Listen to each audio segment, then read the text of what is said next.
அன்று பாலை நிலத்திலே வெண்கல பாம்பு உயர்த்தப்பட்ட பொழுது அதை உற்று பார்த்தவர்கள் உயிர் பிழைத்தார்கள்.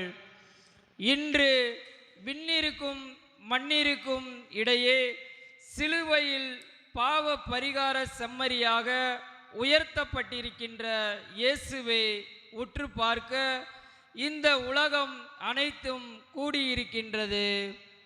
இயேசு சிலுவையில் தன் உடலை, தன் இரத்தத்தை, தன்னை முழுவதுமாக கொடுத்து விட்டார். அவமானத்தின் சின்னமாகிய சிலுவை இயேசுவை சுமந்ததினால் மீட்பின் கருவியாக மாறிவிட்டது. தாய் திரு அவையோடு சேர்ந்து நாம் அனைவரும் இயேசுவின் பாடுகள், சிலுவை, மரணம் இவற்றை சிந்திப்போம். நம் வாழ்வை மீட்பிற்காக தகுதி உடையதாக மாற்றுவோம். இன்றைய திருவழிபாடு இயேசுவின் வேதனைகளை படம் பிடித்து காட்டும் இறைவாக்கு வழிபாடு. அடக்கத்திற்கு முன் இறுதியாக இயேசுவின் முகத்தை காண்பிக்கும் திருச்சிலுவை ஆராதனை.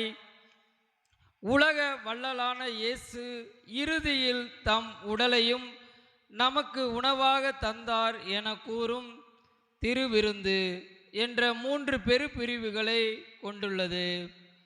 இப்போது அருள் பணியாளர்கள் சிவப்பு உடை அணிந்தவர்களாக பலிபீடத்திற்கு முன்பாக சில மணித்துளிகள் முகம் குப்புற விழுந்து கிடப்பார்கள். இயேசுவின் இரத்த காயங்களை நினைவுபடுத்த, இயேசுவிற்கு அஞ்சலி செலுத்த இந்நிகழ்ச்சி நடைபெறுகின்றது. இறைவனுக்கு முன்னால் ஒன்றும் இல்லாதவர்கள் என வாழும் பொழுதுதான் நாம் வாழ்வில் உயர்வு பெறுகிறோம். தாழ்ச்சி உடைய உள்ளம்தான் தலை நிமிர்ந்து நிற்கின்றது. இந்த சிந்தனையை நிலைநிறுத்தி அருள் பணியாளர்களுடன் சேர்ந்து நாமும் இயேசுவுக்கு அஞ்சலி செலுத்துவோம். இறைமக்கள் அனைவரும் முழங்காலில் இருக்கவும்.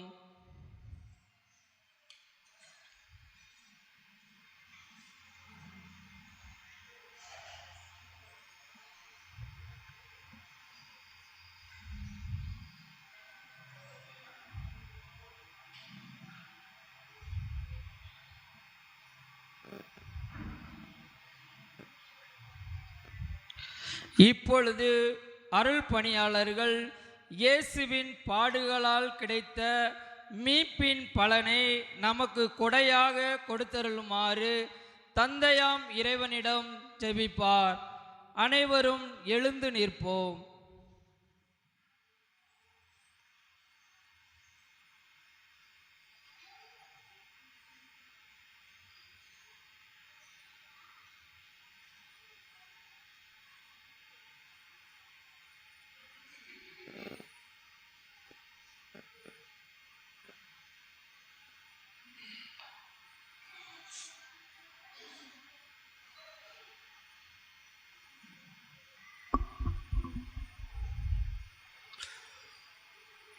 ஆண்டவரே, உம் திருமகன் கிறிஸ்து தமது இரத்தத்தை சிந்தி உம் அடியார்களுக்காக பாஸ்கா மறை நிகழ்வை ஏற்படுத்தினார். உமது இரக்கத்தை நினைவு கூர்ந்து நிலையான பாதுகாப்பினால் அவர்களை நீர் புனிதப்படுத்துவீராக. என்றென்றும் வாழ்ந்து ஆட்சி செய்கின்ற அவர் வழியாக உம்மை மன்றாடுகின்றோம்.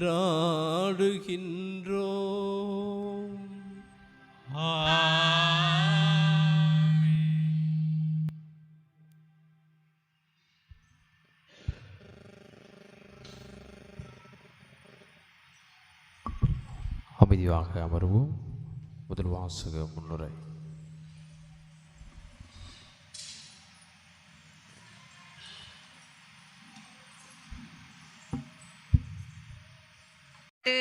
மற்றவர்களால் கைவிடப்பட்டு இகழப்பட்டு எந்த ஒரு சாயலும் இன்றி உருக்குலைக்கப்பட்டு கத்தாத செம்மறியாக நிந்தை அவமானத்துக்கு உள்ளாக்கப்படுவார் என்பதை 600 ஆண்டுகளுக்கு முன்பாக இறைவாக்காக எசையா சொன்னதை கவனமுடன் கேட்போம்.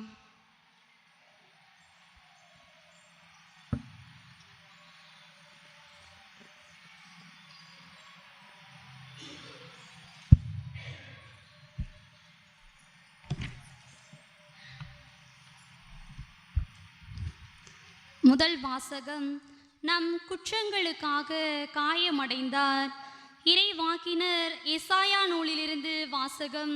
அதிகாரம் 52, இறை திரு வார்த்தைகள் 13 முதல் 53, மேலும் அதிகாரம் 12, இறை திரு வார்த்தைகள் 12 முடிய. இதோ என் ஊழியர் சிறப்படைவார், அவர் மேன்மைப்படுத்தப்பட்டு உயர்த்தப்பட்டு பெரிதும் மாற்றியுறுவார். அவரை கண்ட பலர் திகைப்புற்றனர். அவரது தோற்றம் பெரிதும் உருக்குலைந்ததால் மனித சாயலிலே அவருக்கு இல்லாதிருந்தது. மானிடரின் உருவமே அவருக்கு இல்லை. அவ்வாறே அவர் பல பிற இனத்தாரை அதிர்ச்சிக்குள்ளாக்குவார். அரசர்களும் அவரை முன்னிட்டு வாய் பொத்தி நிற்பர்.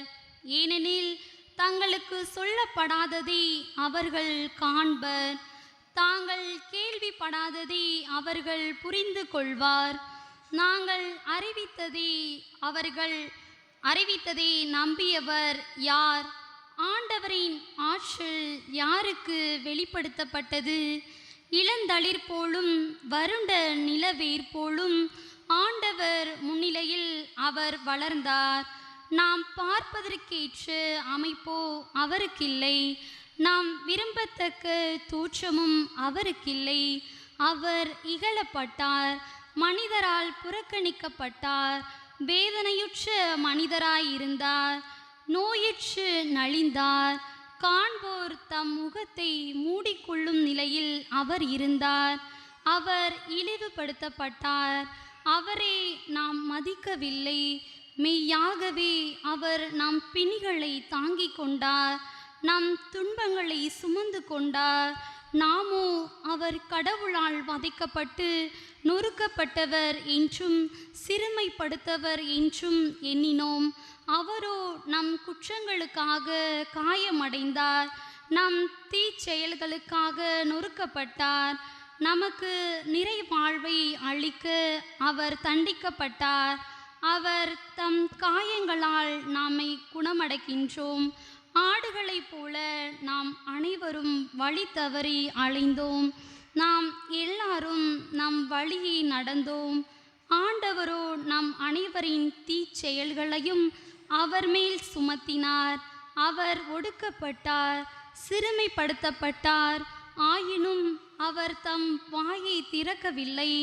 அடிப்பதற்கு இழுத்து செல்லப்பட்ட ஆட்டுக்குட்டி போலும் ரோமம் கத்தரிப்போரும் முன்னிலையில் கத்தாத செம்மறி போலும் அவர் தம் வாயை திறவாதிருந்தார். அவர் கைது செய்யப்பட்டு தீர்ப்பிடப்பட்டு இழுத்து செல்லப்பட்டார். அவருக்கு நேர்ந்ததை பற்றி அக்கறை கொண்டவர் யார்? ஏனெனில் வாழ்வோர் உலகினின்று அவர் அகற்றப்பட்டார். என் மக்களின் குற்றத்தை முன்னிட்டு கொலையுண்டார். வன்செயல் எதுவும் அவர் செய்ததில்லை, வஞ்சனை எதுவும் அவர் வாயில் இருந்ததில்லை. ஆயினும் தீயவருடைய அவருக்கு கல்லறை அமைத்தார்கள். செத்தபோது அவர் செல்வரோடு இருந்தார். அவரை நொறுக்கவும் நோயால் வதைக்கவும் ஆண்டவர் திருவுளம் கொண்டார். அவர் தம் உயிரை குற்ற நீக்க பழியாக தந்தார். எனவே தம் வழிமரபு கண்டு நீடு வாழ்வார். ஆண்டவரின் திருவுளம் அவர் கையில் சிறப்புறும். அவர் தம் துன்ப வாழ்வின் பயனை கண்டு நிறைவடைவார். நேரியவராகிய என் ஊழியர் தம் அறிவாள் பலரை நேர்மையாக்குவார். அவர்களின் தீச்செயல்களை தாமே சுமந்து கொள்வர். ஆதலால் நான் அவருக்கு மதிப்பு மிக்கவருடைய சிறப்பளிப்பேன். அவரும் வலியவரோடு கொள்ளை பொருளை பங்கிடுவார். ஏனெனில் அவர் தம்மையே சாவுக்கு கையளித்தார். கொடியவருள் ஒருவராக கருதப்பட்டார். ஆயினும் பலரின் பாவத்தை சுமந்தார். கொடியோருக்காக பரிந்து பேசினார். இது ஆண்டவர் வழங்கும் அருள்வாக்கு. நீங்கள் பாட வேண்டிய பல்லவி: தந்தையே உம் கையில் என் ஆவியை ஒப்படைக்கிறேன். சொல்லுவோம்: தந்தையே உம் கையில் என் ஆவியை ஒப்படைக்கிறேன்.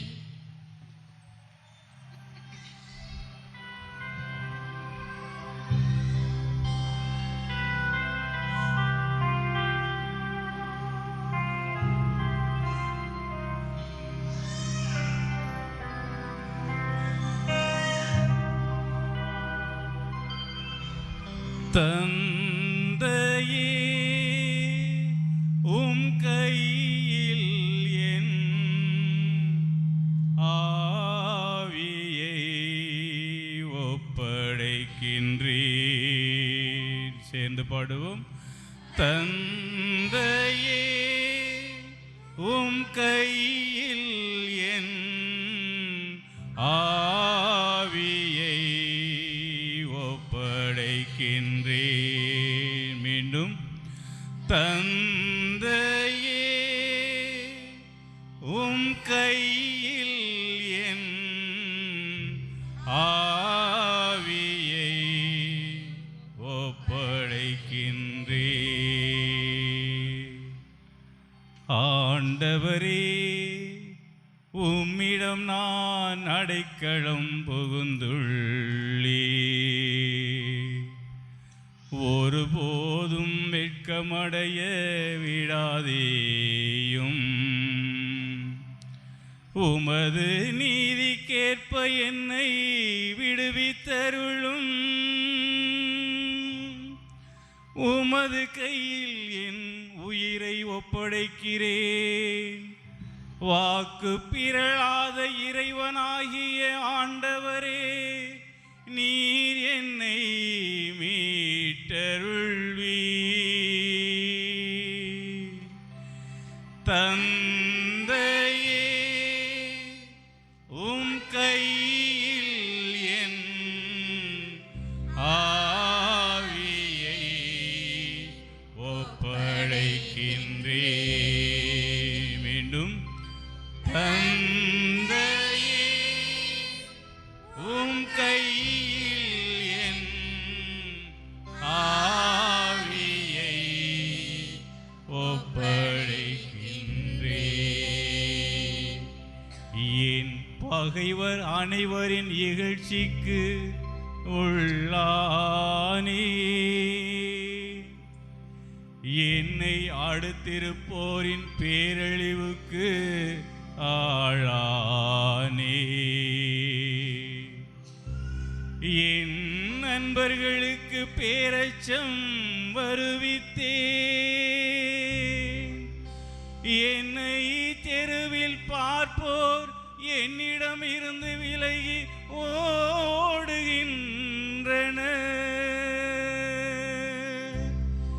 என்னை தெருவில் பார்ப்போர் என்னிடம் இருந்து விலகி ஓடுகின்றனர்.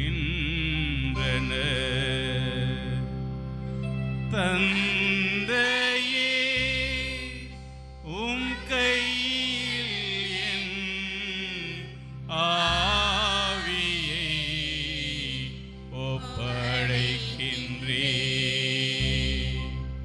தந்தையே உம் கையில் என் ஆவியை ஒப்படைக்கின்றேன்.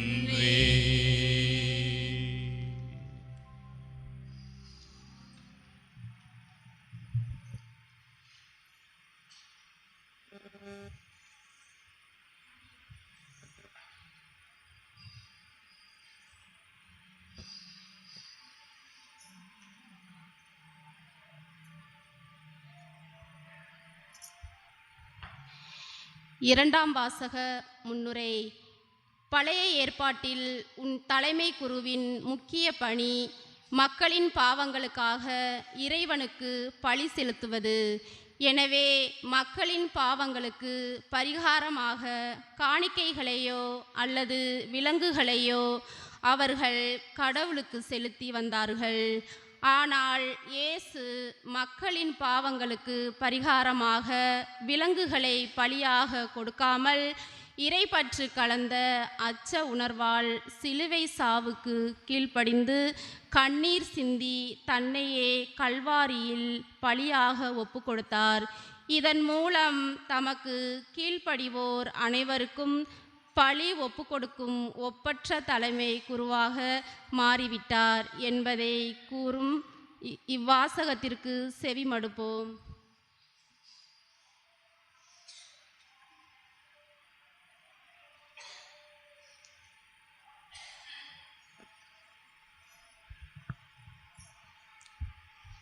இரண்டாம் வாசகம். கீழ்ப்படிதலை கற்றுக்கொண்டார். தமக்கு கீழ்ப்படிவோர் அனைவரும் என்றென்றும் மீட்படைய காரணமானார். எபிரேயருக்கு எழுதப்பட்ட திருமுகத்திலிருந்து வாசகம். அதிகாரம் 4, இறை திருவசனங்கள் 14 16 மற்றும் அதிகாரம் 5, இறை திருவசனங்கள் 7 9 முடிய. வானங்களை கடந்து சென்ற இறைமகனாகிய இயேசுவை நாம் தனிப்பெரும் தலைமை குருவாக கொண்டுள்ளதால் நாம் அறிக்கையிடுவதை விடாது பற்றி கொள்வோமாக. ஏனெனில் நம் தலைமை குரு நம்முடைய வலுவின்மையை கண்டு இரக்கம் காட்ட இயலாதவர் அல்ல. மாறாக எல்லா வகையிலும் நம்மை போல சோதிக்கப்பட்டவர், எனினும் பாவம் செய்யாதவர். எனவே நாம் இரக்கத்தை பெறவும் ஏற்ற வேளையில் உதவக்கூடிய அருளை கண்டடையவும் அருள் நிறைந்த இறை அரியணையை துணிவுடன் அணுகிச் செல்வோமாக. அவர் இவ்வுலகில் வாழ்ந்த காலத்தில் தம்மை சாவிலிருந்து காப்பாற்ற வல்லவரை நோக்கி உரத்த குரல் எழுப்பி கண்ணீர் சிந்தி மன்றாடி வேண்டினார். அவர் கொண்டிருந்த இறைப்பற்று கலந்த அச்சத்தை முன்னிட்டு கடவுள் அவருக்கு செவிசாய்த்தார். அவர் இறைமகனாயிருந்தும் துன்பங்கள் வழியே கீழ்ப்படிதலை கற்றுக்கொண்டார். அவர் நிறைவுள்ளவராகி தமக்கு கீழ்ப்படிவோர் அனைவரும் என்றென்றும் மீட்படைய காரணமானார். ஆண்டவர் வழங்கும் அருள்வாக்கு. இறைவா உமக்கு நன்றி.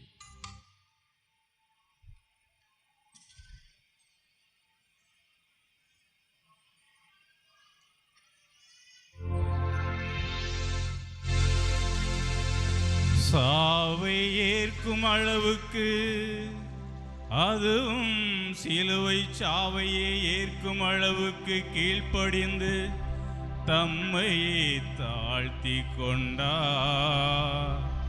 எனவே கடவுளும் அவரை மிகவே உயர்த்தி எப்பெயருக்கு மேலான பெயரை அவருக்கு அருளினார்.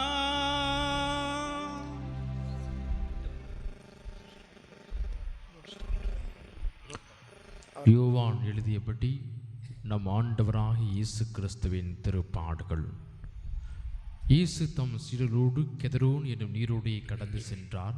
அங்கே ஒரு தோட்டம் இருந்தது. தம் சீடரோடு இயேசு அதில் நுழைந்தார். அவரை காட்டிக் கொடுத்த யூதாசுக்கு அந்த இடம் தெரியும். ஏனெனில் இயேசுவும் அவருடைய சீடர்களும் அடிக்கடி அங்கு கூடுவர். படைப்பிரிவினரையும் தலைமை குருக்களும் பரிசேரும் அனுப்பிய காவலர்களையும் கூட்டிக் கொண்டு யூதாசு விளக்குகளோடும் பந்தங்களோடும் படைக்கலங்களோடும் அங்கே வந்தான்.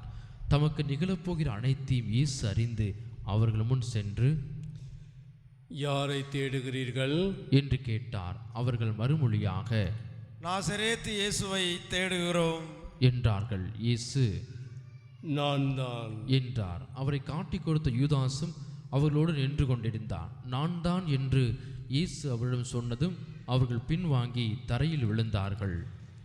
யாரை தேடுகிறீர்கள் என்று இயேசு மீண்டும் அவர்களிடம் கேட்டார். அவர்கள், நாசரேத்து இயேசுவை தேடுகிறோம் என்றார்கள். இயேசு அவர்களை பார்த்து, நான் தான் என்று உங்களிடம் சொன்னேனே, நீங்கள் என்னை தேடுகிறீர்கள் என்றால் இவர்களை போக விடுங்கள் என்றார். நீர் என்னிடம் ஒப்படைத்தவர்கள் எவரையும் நான் இழந்து விடவில்லை.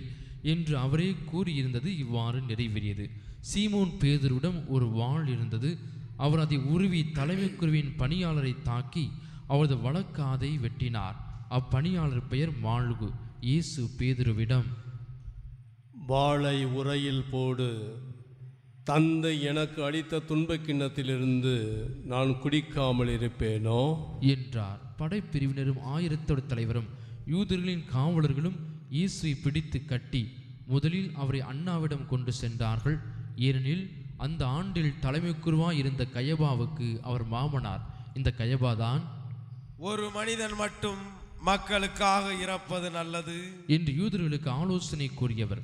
சீமோன் பேதுருவும் மற்றொரு சீடரும் இயேசுவை பின்தொடர்ந்து வந்தனர். அந்த சீடர் தலைமை குருவுக்கு அறிமுகமானவர். ஆகவே இயேசுவுடன் தலைமை குருவின் மாளிகை முற்றத்தில் நுழைந்தார். பேதுரு வெளியில் வாயிலருகே நின்று கொண்டிருந்தார். அப்போது தலைமை குருவுக்கு அறிமுகமாயிருந்த அந்த சீடர் வெளியே வந்து வாயில் காவலிடம் சொல்லி பேதுருவை உள்ளே கூட்டிச் சென்றார்.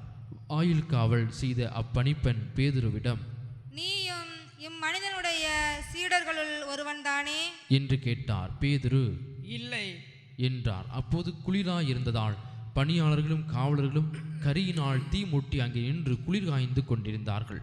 பேதுருவும் சென்று அவர்களோடு நின்று குளிர் காய்ந்து கொண்டிருந்தார். தலைமை குரு இயேசுவின் சீடர்களை பற்றியும் அவருடைய போதனையை பற்றியும் அவரிடம் கேட்டார். இயேசு அவரை பார்த்து, நான் உலகறிய வெளிப்படையாய் பேசினேன். யூதர் அனைவரும் கூடி வரும் தொழுகை கூடங்களிலும் கோவிலிலும் தான் எப்போதும் கற்பித்து வந்தேன். நான் மறைவாக எதையும் பேசியதில்லை. ஏன் என்னிடம் கேட்கிறீர்? நான் பேசியதை கேட்டுக்கொண்டிருந்தவர்களும் கேட்டு பாரும். நான் என்ன சொன்னேன் என அவர்களுக்கு தெரியுமே என்றார். அவர் இப்படி சொன்னதால் அங்கு நின்று கொண்டிருந்த காவலர்கள் ஒருவர், தலைமை குருவுக்கு இப்படியா பதில் கூறுகிறாய் என்று சொல்லி இயேசுவின் கன்னத்தில் அறைந்தார். இயேசு அவரிடம், நான் தவறாக பேசியிருந்தால் தவறு என்னவென காட்டும். சரியாக பேசியிருந்தால் ஏன் என்னை அடிக்கிறீர் என்று கேட்டார். அதன்பின் அண்ணா அவரை கட்டப்பட்ட நிலையில் தலைமை குரு கயபாவிடம் அனுப்பினார். சீமோன் பேதுரு அங்கு நின்று குளிர் காய்ந்து கொண்டிருந்தார். அப்போது அங்கிருந்தவர்கள் அவரிடம், நீயும் அவருடைய சீடர்களில் ஒருவன்தானே என்று கேட்டனர். அவர் இல்லை என்று மறுதலித்தார். தலைமை குருவின் பணியாளர் ஒருவர், நான் உன்னை தோட்டத்தில் அவரோடு பார்க்கவில்லையா என்று கேட்டார். பேதுருவால் காது வெட்டப்பட்டவருக்கு இவர் உறவினர். பேதுரு மீண்டும் மறுதலித்தார். உடனே சேவல் குவைற்று. அதன்பின் அவர்கள் கயபாவிடமிருந்து ஆளுநர் மாளிகைக்கு இயேசுவை கொண்டு சென்றார்கள். அப்போது விடியற்காலம். பாஸ்கா உணவை உண்ணுமுன் தீட்டுப்படாமல் இருக்க ஆளுநர் மாளிகையில் அவர்கள் நுழையவில்லை. எனவே பிலாத்து வெளியே அவரிடம் வந்து, நீங்கள் இந்த ஆளுக்கு எதிராக கூறும் குற்றச்சாட்டு என்ன என்று கேட்டார். அதற்கு அவர்கள், இவன் குற்றம் செய்யாதிருந்தால் இவனை நாங்கள் உம்மிடம் ஒப்படைத்திருக்க மாட்டோம் என்றார்கள். பிலாத்து அவர்களிடம், நீங்கள் இவனை கொண்டு போய் உங்கள் சட்டப்படி இவனுக்கு தீர்ப்பு வழங்குங்கள் என்றார். யூதர்கள் அவரிடம், சட்டப்படி நாங்கள் யாருக்கும் மரண தண்டனை விதிக்க முடியாது என்றார்கள். இவ்வாறு தாம் எப்படிப்பட்ட சாவுக்கு உட்பட போகிறார் என்பதை குறிப்பிட்டு இயேசு கூறியது நிறைவேறச் செய்தார்கள். பிலாத்து மீண்டும் ஆளுநர் மாளிகைக்குள் சென்று இயேசுவை கூப்பிட்டு அவரிடம், நீ யூதரின் அரசனா என்று கேட்டான். இயேசு மறுமொழியாக, நீராக இதை கேட்கிறீரா அல்லது மற்றவர்கள் என்னை பற்றி உம்மிடம் சொன்னதை வைத்து கேட்கிறீரா என்று கேட்டார். அதற்கு பிலாத்து, நான் ஒரு யூதனா? என்ன, உன் இனத்தவரும் தலைமை குருக்களும் உன்னை என்னிடம் ஒப்புவித்தார்கள். நீ என்ன செய்தாய் என்று கேட்டான். இயேசு மறுமொழியாக, எனது ஆட்சி இவ்வுலக ஆட்சி போன்றது அல்ல. அது இவ்வுலக ஆட்சி போன்றதாக இருந்திருந்தால் நான் யூதர்களிடம் காட்டி கொடுக்கப்படாதவாறு என் காவலர்கள் போராடி இருப்பார்கள். ஆனால் என் ஆட்சி இவ்வுலக ஆட்சி போன்றது அல்ல என்றார். பிலாத்து அவரிடம், அப்படியானால் நீ அரசன் தானோ என்று கேட்டான். அதற்கு இயேசு, அரசன் என்று நீர் சொல்கிறீர். உண்மையை எடுத்துரைப்பதே என் பணி. இதற்காகவே நான் பிறந்தேன், இதற்காகவே உலகிற்கு வந்தேன். உண்மையை சார்ந்தவர் அனைவரும் என் குரலுக்கு செவிசாய்க்கின்றனர் என்றார். பிலாத்து அவரிடம், உண்மையா? அது என்ன என்று கேட்டார். இப்படி கேட்ட பின் பிலாத்து மீண்டும் யூதரிடம் சென்று, இவனிடம் நான் குற்றம் ஒன்றும் காணவில்லையே என்றான். மேலும், பாஸ்கா விழாவின் போது உங்கள் விருப்பப்படி ஒரு கைதியை விடுதலை செய்யும் வழக்கம் உண்டே. யூதரின் அரசனாகிய இவனை நான் விடுதலை செய்யட்டுமா?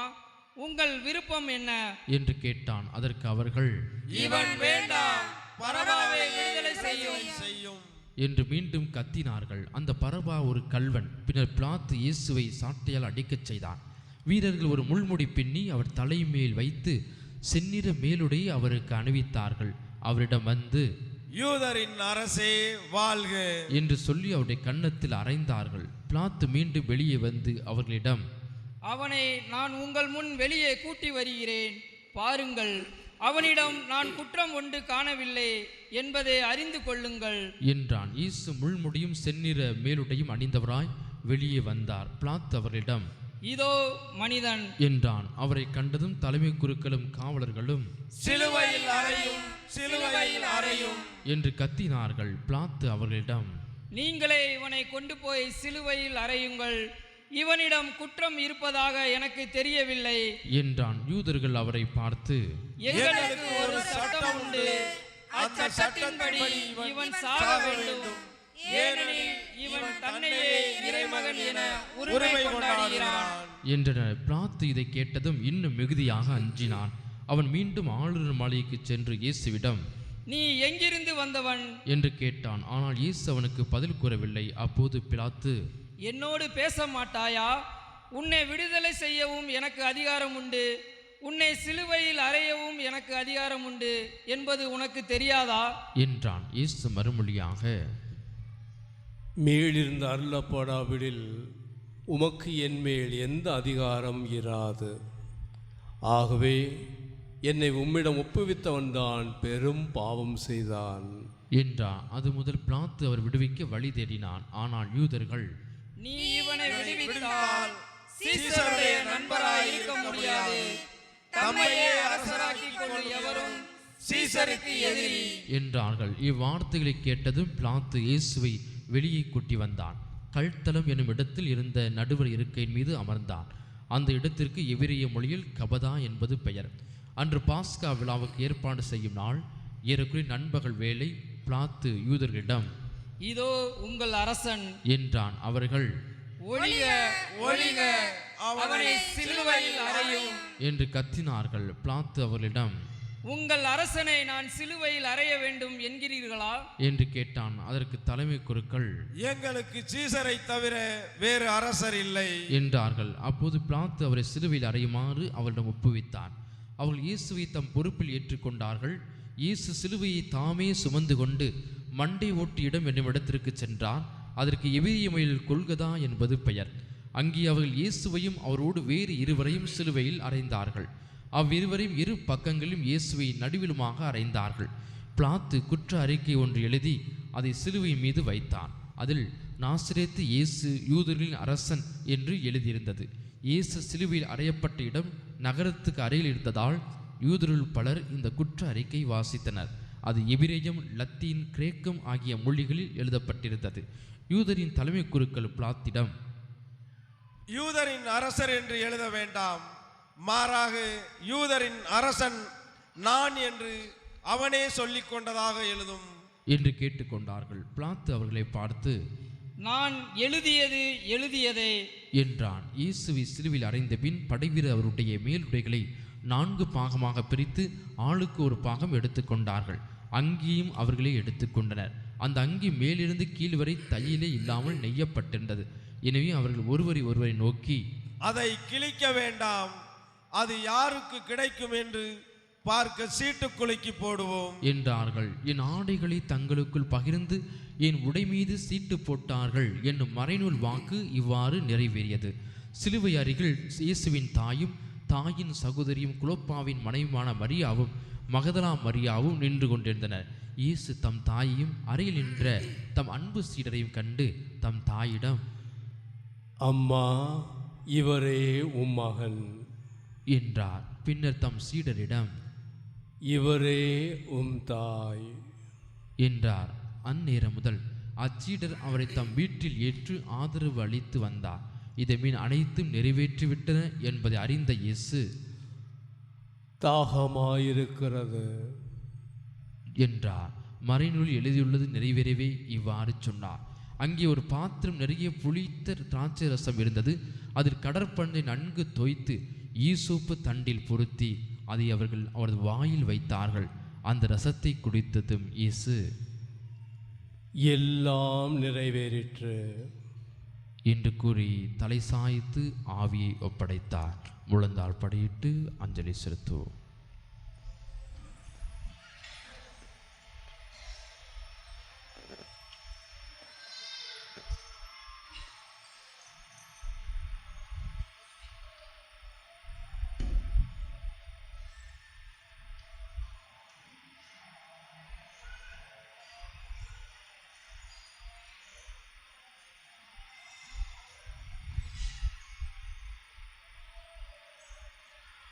அன்று பாஸ்கா விழாவுக்கு ஏற்பாடு செய்யும் நாள் அடுத்த நாள் ஓய்வு நாளாகவும் பெருநாளாகவும் இருந்தது.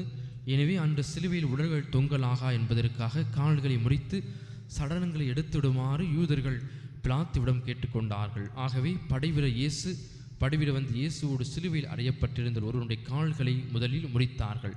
பின்னர் மற்றொருடைய கால்களையும் முறித்தார்கள். பின்பு அவர்கள் இயேசுவிடம் வந்தார்கள். அவர் ஏற்கனவே இறந்து போயிருந்ததை கண்டு அவருடைய கால்களை முறிக்கவில்லை. ஆனால் படைவீரர் ஒருவர் இயேசுவின் விலாவை ஈட்டியால் குத்தினார். உடனே இரத்தமும் தண்ணீரும் வடித்தன. இதை நேரில் கண்டவரே இதற்கு சாட்சி. அவரது சான்றும் உண்மையானதே. அவர் உண்மையையே கூறுகிறார் என்பது அவருக்கு தெரியும். நீங்களும் நம்ப வேண்டும் என்பதற்காகவே அவர் இதை கூறுகிறார்.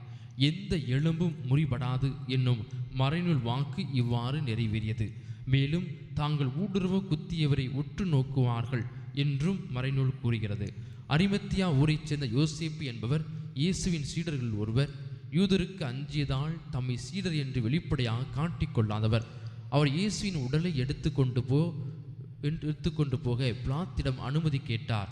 பிலாத்தும் அனுமதி கொடுத்தார். யோசேப்பு வந்து இயேசுவின் சடலத்தை எடுத்துக்கொண்டு போனார். முன்பு ஒரு முறை இரவில் இயேசுவிடம் வந்த நிக்கதேம் என்பவரும் அங்கு வந்து சேர்ந்தார். அவர் வெள்ளை போலமும் சந்தனத்தூளும் கலந்து ஏறக்குறைய 30 கிலோகிராம் கொண்டு வந்தார். அவர்கள் இயேசுவின் உடலை எடுத்து யூத அடக்க முறைப்படி நறுமணப் பொருளுடன் துணிகளால் சுற்றி கட்டினார்கள். அவர் சிலுவையில் அறையப்பட்டிருந்த இடத்தில் ஒரு தோட்டம் இருந்தது. அங்கே புதிய கல்லறை ஒன்று இருந்தது. அதில் அதுவரை யாரும் அடக்கம் செய்யப்படவில்லை. அன்று பாஸ்கா விழாவுக்கு ஆயத்த நாளாக இருந்ததாலும் அக்கல்லறை அருகில் இருந்ததாலும் அவர்கள் இயேசுவை அதில் அடக்கம் செய்தார்கள். அமைதியாக அமர்ந்து கொள்வோம்.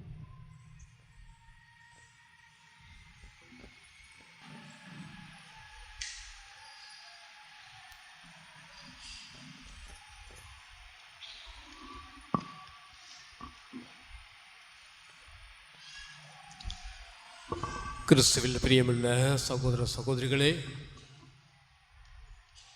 நேற்றைய தினம் நாம் ஆண்டவருடைய கடைசி ராவுணவு விழாவை கொண்டாடினோம். இன்றைய தினம் ஆண்டவருடைய பாடுகளை பற்றி சிந்திக்க நாம் அழைக்கப்பட்டிருக்கிறோம். எடுத்த உடனே ஒரு கேள்வி. இன்று பெரிய வெள்ளிக்கிழமை ஆண்டவருடைய பாடுகளை பற்றி சிந்திக்கின்ற நாள்.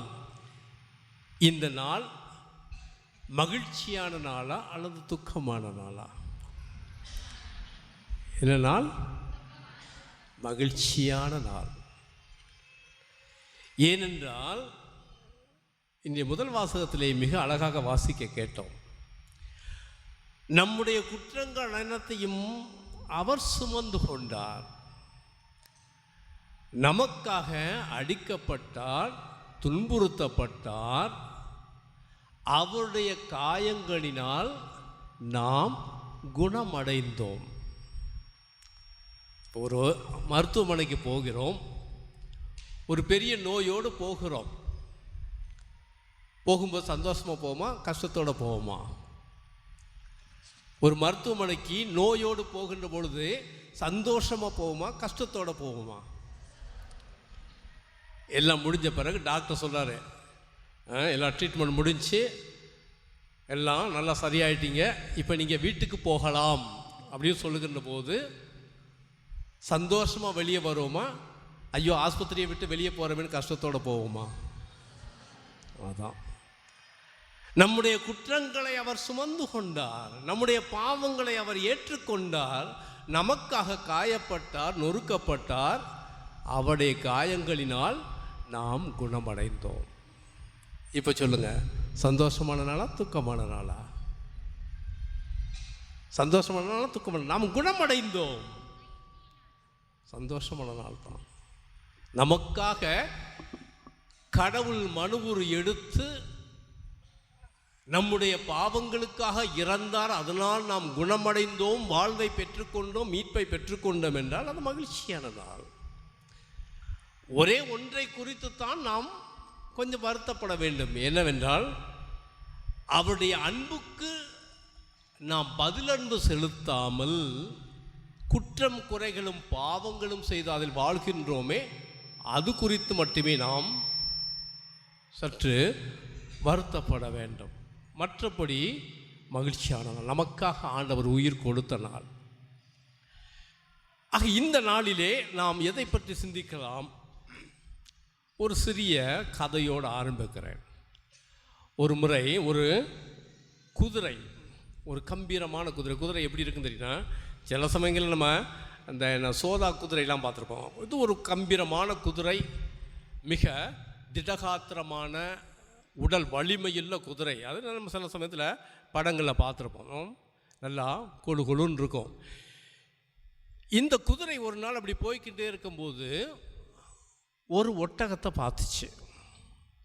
இந்த ஒட்டகத்தை பார்த்த உடனே இந்த குதிரைக்கு ஒரு சின்ன ஒரு மனசில் ஒரு இது என்னன்னா, ஆஹா, இந்த ஒட்டகத்துக்கு கழுத்து எவ்வளவு உயரமாக இருக்கிறது, பார்ப்பதற்கு நன்றாக இருக்கிறது அப்படின்னு சொல்லிட்டு கடவுள்கிட்ட போய் முறையிடுச்சு. கடவுளே, எனக்கு அந்த ஒட்டகத்திற்கு இருப்பது போல உயரமான ஒரு கழுத்து வேண்டும் அப்படின்னு சொல்லிச்சு. அப்போ கடவுள் சொல்கிறாரு, குதிரையே, நான் ஒவ்வொன்றையும் அழகாக படைத்திருக்கிறேன். நீ இப்படி இருந்தால்தான் உனக்கு அழகு, ஒட்டகம் அது அப்படி இருந்தால்தான் அதுக்கு அழகு. எனவே ஒவ்வொன்றையும் மிக அழகாக நான் படைத்திருக்கிறேன், நீ இப்பொழுது பார்ப்பதற்கு நன்றாகத்தான் இருக்கிறாய் அப்படின்னு சொல்கிறார். குதிரை கேட்கல, எனக்கு அந்த ஒட்டகத்துக்கு எவ்வளவு நீளமாக கழுத்து இருக்கோ அதே போல் எனக்கு வேண்டும் அப்படின்னு கேட்டுச்சு.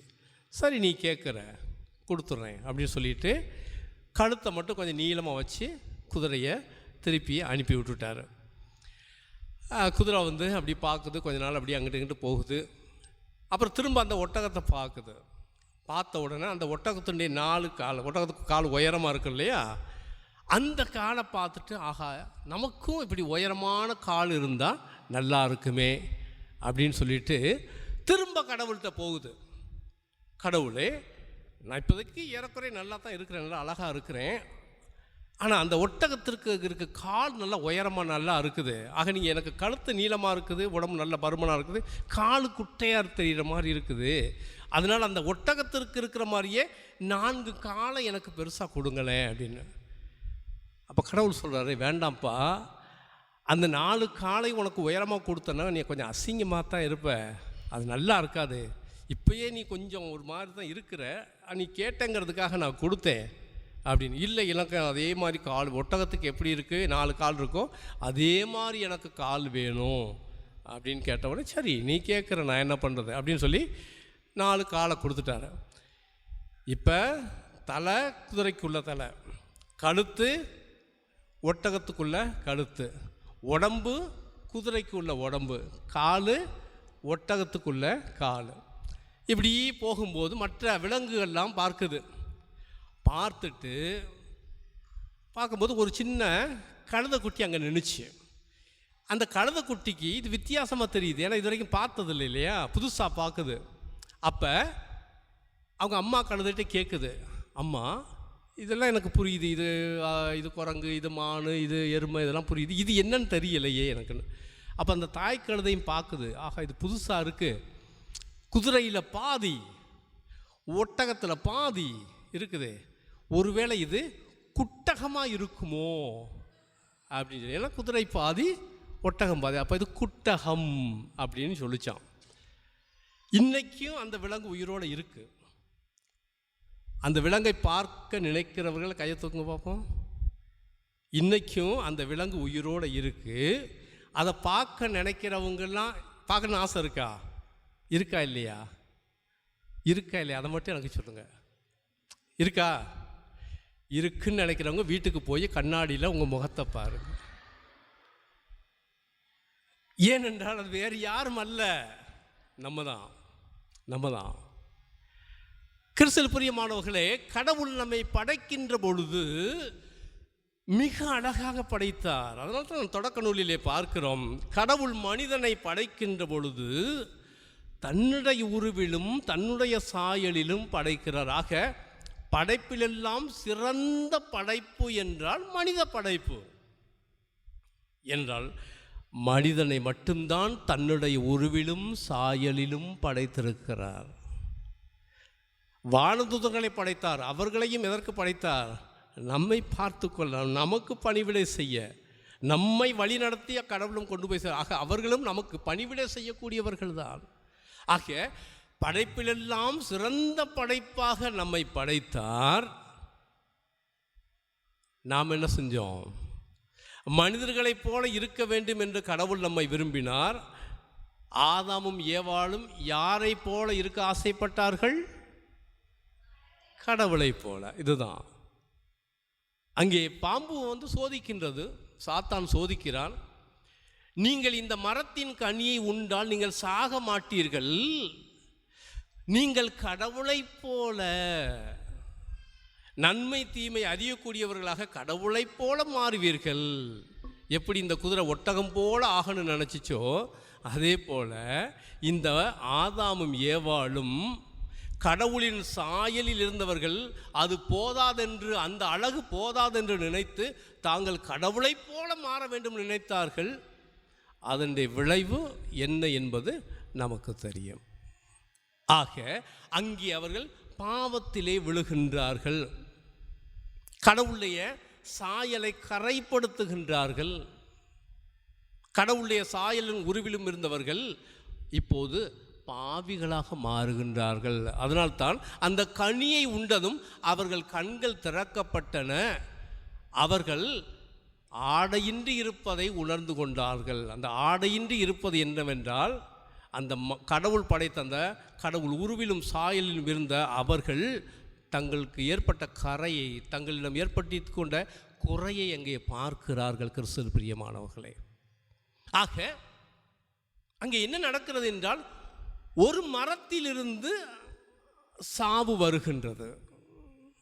எனவே கடவுள் அந்த நேரத்திலும் மனித இனத்தை விட்டு விடாமல், இந்த மனித இனம் இப்படியே இருந்தால் அது அழிந்து போகும், அந்த மனித இனம் மீண்டும் என்னிடம் வர வேண்டும், எனவே அவர்களுக்கு மீட்பு தேவை என்று நினைத்தவராக, மீண்டும் ஒரு மரத்திலிருந்து சாவு வந்தது போல இன்னொரு மரத்திலிருந்து மீட்பு வர வேண்டும் என்பதற்காக தன் ஒரே மகன் இயேசு கிறிஸ்துவை சிலுவை மரத்திலே அங்கே ஒப்பு கொடுக்கின்றார், சிலுவை மரத்திலே கையளிக்கின்றார். ஆக ஒரு மரத்திலிருந்து சாவு, சிலுவை மரத்திலிருந்து நமக்குரிய மீட்பு.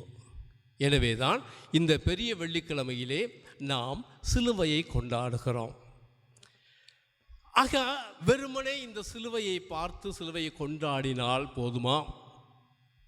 அல்லது நம்முடைய கழுத்திலே சிலுவை, அதை அணிந்து கொண்டால் போதுமா? அதனால் மட்டும் நமக்கு மீட்பு கிடைத்து விடுமா என்றால் நிச்சயமாக இல்லை.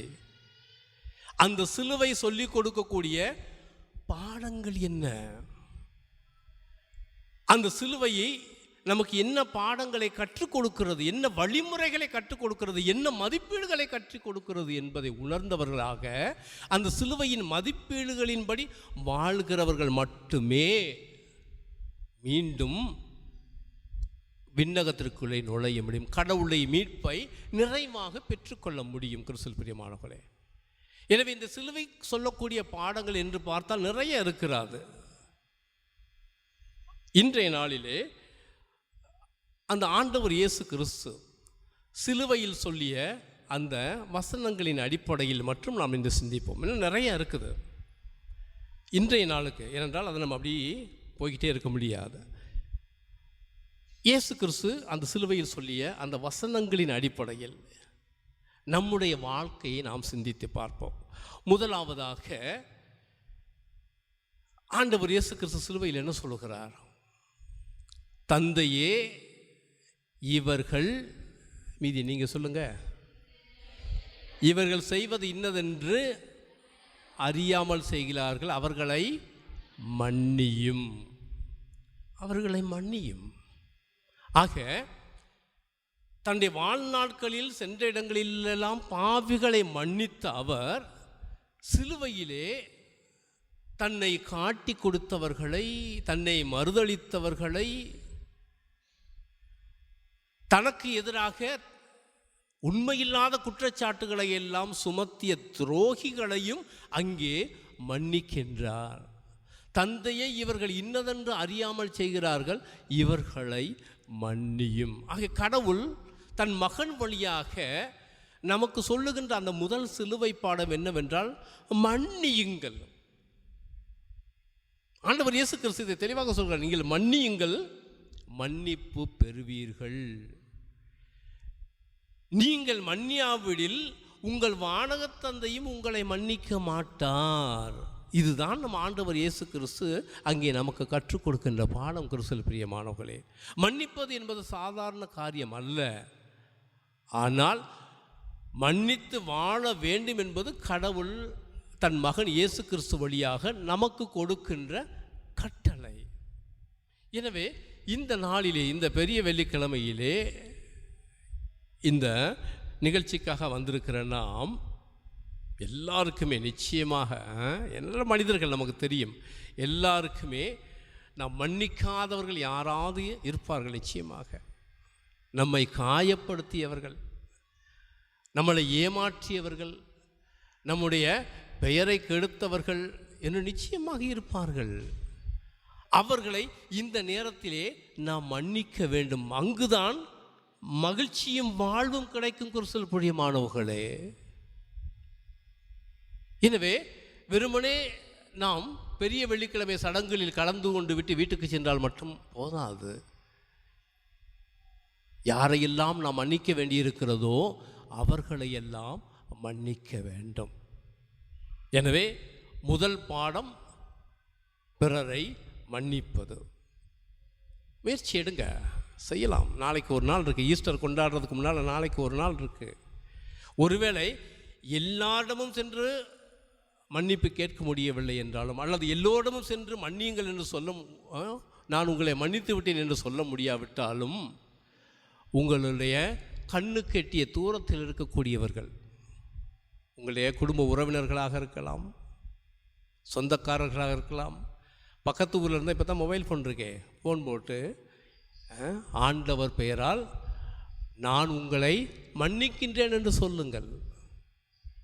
அல்லது உங்களை காயப்படுத்தி உறவில் இல்லாமல் இருந்தால் அவர்களுக்கு ஃபோன் போட்டு நான் உங்களை மன்னித்து விட்டேன், இந்த ஈஸ்டர் திருவிழாவிலேருந்து சந்தோஷமாக இருப்போம் அப்படின்னு சொல்லுங்கள். அப்போது தான் அது நமக்கு மகிழ்ச்சியான நாள். முதலாவது. இரண்டாவதாக, ஆண்டவர் இயேசு கிறிஸ்து இரண்டு திருடர்களுக்கிடையே அங்கே சிலுவையில் அறைந்து போடுகிறார்கள். ஒருவன் என்ன சொல்லுகிறான்? நீ உண்மையில் மெசியாவாக இருந்தால் உன்னையும் காப்பாற்றிக்கொள், எங்களையும் காப்பாற்றிக்கொள் என்று சொல்லுகிறான். எங்களையும் காப்பாற்று. ஆனால் இன்னொரு திருடன் என்ன சொல்லுகிறான்? ஆண்டவரே, நீர் அரசுரிமையோடு வரும்போது என்னை நினைவில் கொள்ளும். அப்போது ஆண்டவர் சொல்லுகிறார், நீ இன்றே என்னோடு விண்ணக வீட்டில் இருப்பாய், பேரின்ப வீட்டில் இருப்பாய். எதற்காக அவனுக்கு அப்படி ஒரு இடம் கிடைக்கிறது பாருங்கள் கிறிஸ்துவில் பிரியமானவர்களே. அந்த கடைசி நேரத்தில் அவனை எப்படி மன்னிப்பு பெற்றுக்கொள்கிறான் பாருங்கள். நீ அரசுரிமையோடு வரும்போது என்னை நினைவில் கொள்ளும். ஆக அங்கே என்ன நினைந்து கொள்கிறான்? நான் பாவி, நான் பாவம் செய்தவனாக இருக்கிறேன். எனவே ஆண்டவரே, நீர் அரசுரிமையோடு வரும்போது என்னை மன்னித்து ஏற்றுக்கொள்ளும் என்று தன்னுடைய பாவ நிலையை, தன்னுடைய தாழ்நிலையை அவன் உணர்ந்து கொள்கிறான் கிறிஸ்துவில் பிரியமானவர்களே. ஆக இரண்டாவதாக இந்த சிலுவை கற்றுக் கொடுக்கக்கூடிய பாடம், மனிதர்களாகிய நாம் அனைவருமே பலகீனம் நிறைந்தவர்கள். ஏதாவது ஒரு காலகட்டத்திலே பாவத்திலே விழக்கூடியவர்கள். எனவே நாம் நம்மை அந்த பரிசேயர்களைப் போல, சதுசேயர்களைப் போல, நியாயவாதிகளைப் போல எப்பொழுதும் காட்டிக் கொண்டிருக்கக்கூடாது. எல்லா நேரத்திலும் கடவுளுக்கு முன்பாக நம்மை நாம் தாழ்த்தி கொள்ள தெரிந்திருக்க வேண்டும். அந்த இறை பிரசன்னத்திற்கு முன்பாக, அந்த கடவுளுக்கு முன்பாக நாம் எல்லோருமே பாவிகள். அந்த நான் பாவி இயேசுவே என் வாழ்வை மாற்றும் என்று அழகாக பாடுகிறோமே, இது ஒவ்வொரு நாள் ஜெபமாக மாற வேண்டும். கிறிஸ்துவில் பிரியமான ஒவ்வொரு நாளும் ஏதாவது ஒரு விதத்திலே நாம் கடவுளுக்கு எதிராக பாவம் செய்கிறோம்.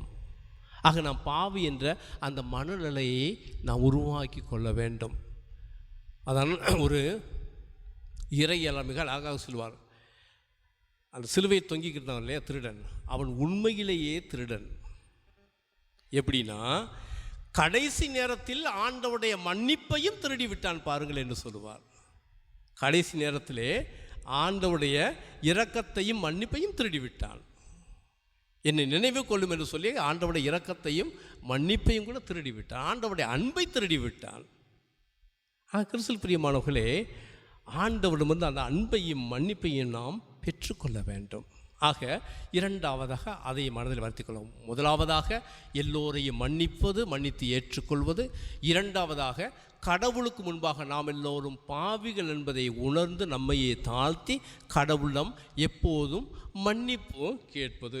மூன்றாவதாக இன்றைய நற்செய்தியில் வந்தது, அது தன்னுடைய அருகில் இருந்த தன்னுடைய தாயையும் சீடரை நோக்கி, அம்மா இவரே உம் மகன், இவரே உம் தாய் என்று சொல்லுகின்ற பொழுது நற்செய்தியை என்ன பார்க்கிறோம் என்றால், அந்நேரம் முதல் அந்த சீடர் அவரை தன் வீட்டிலே ஏற்றுக்கொண்டார்.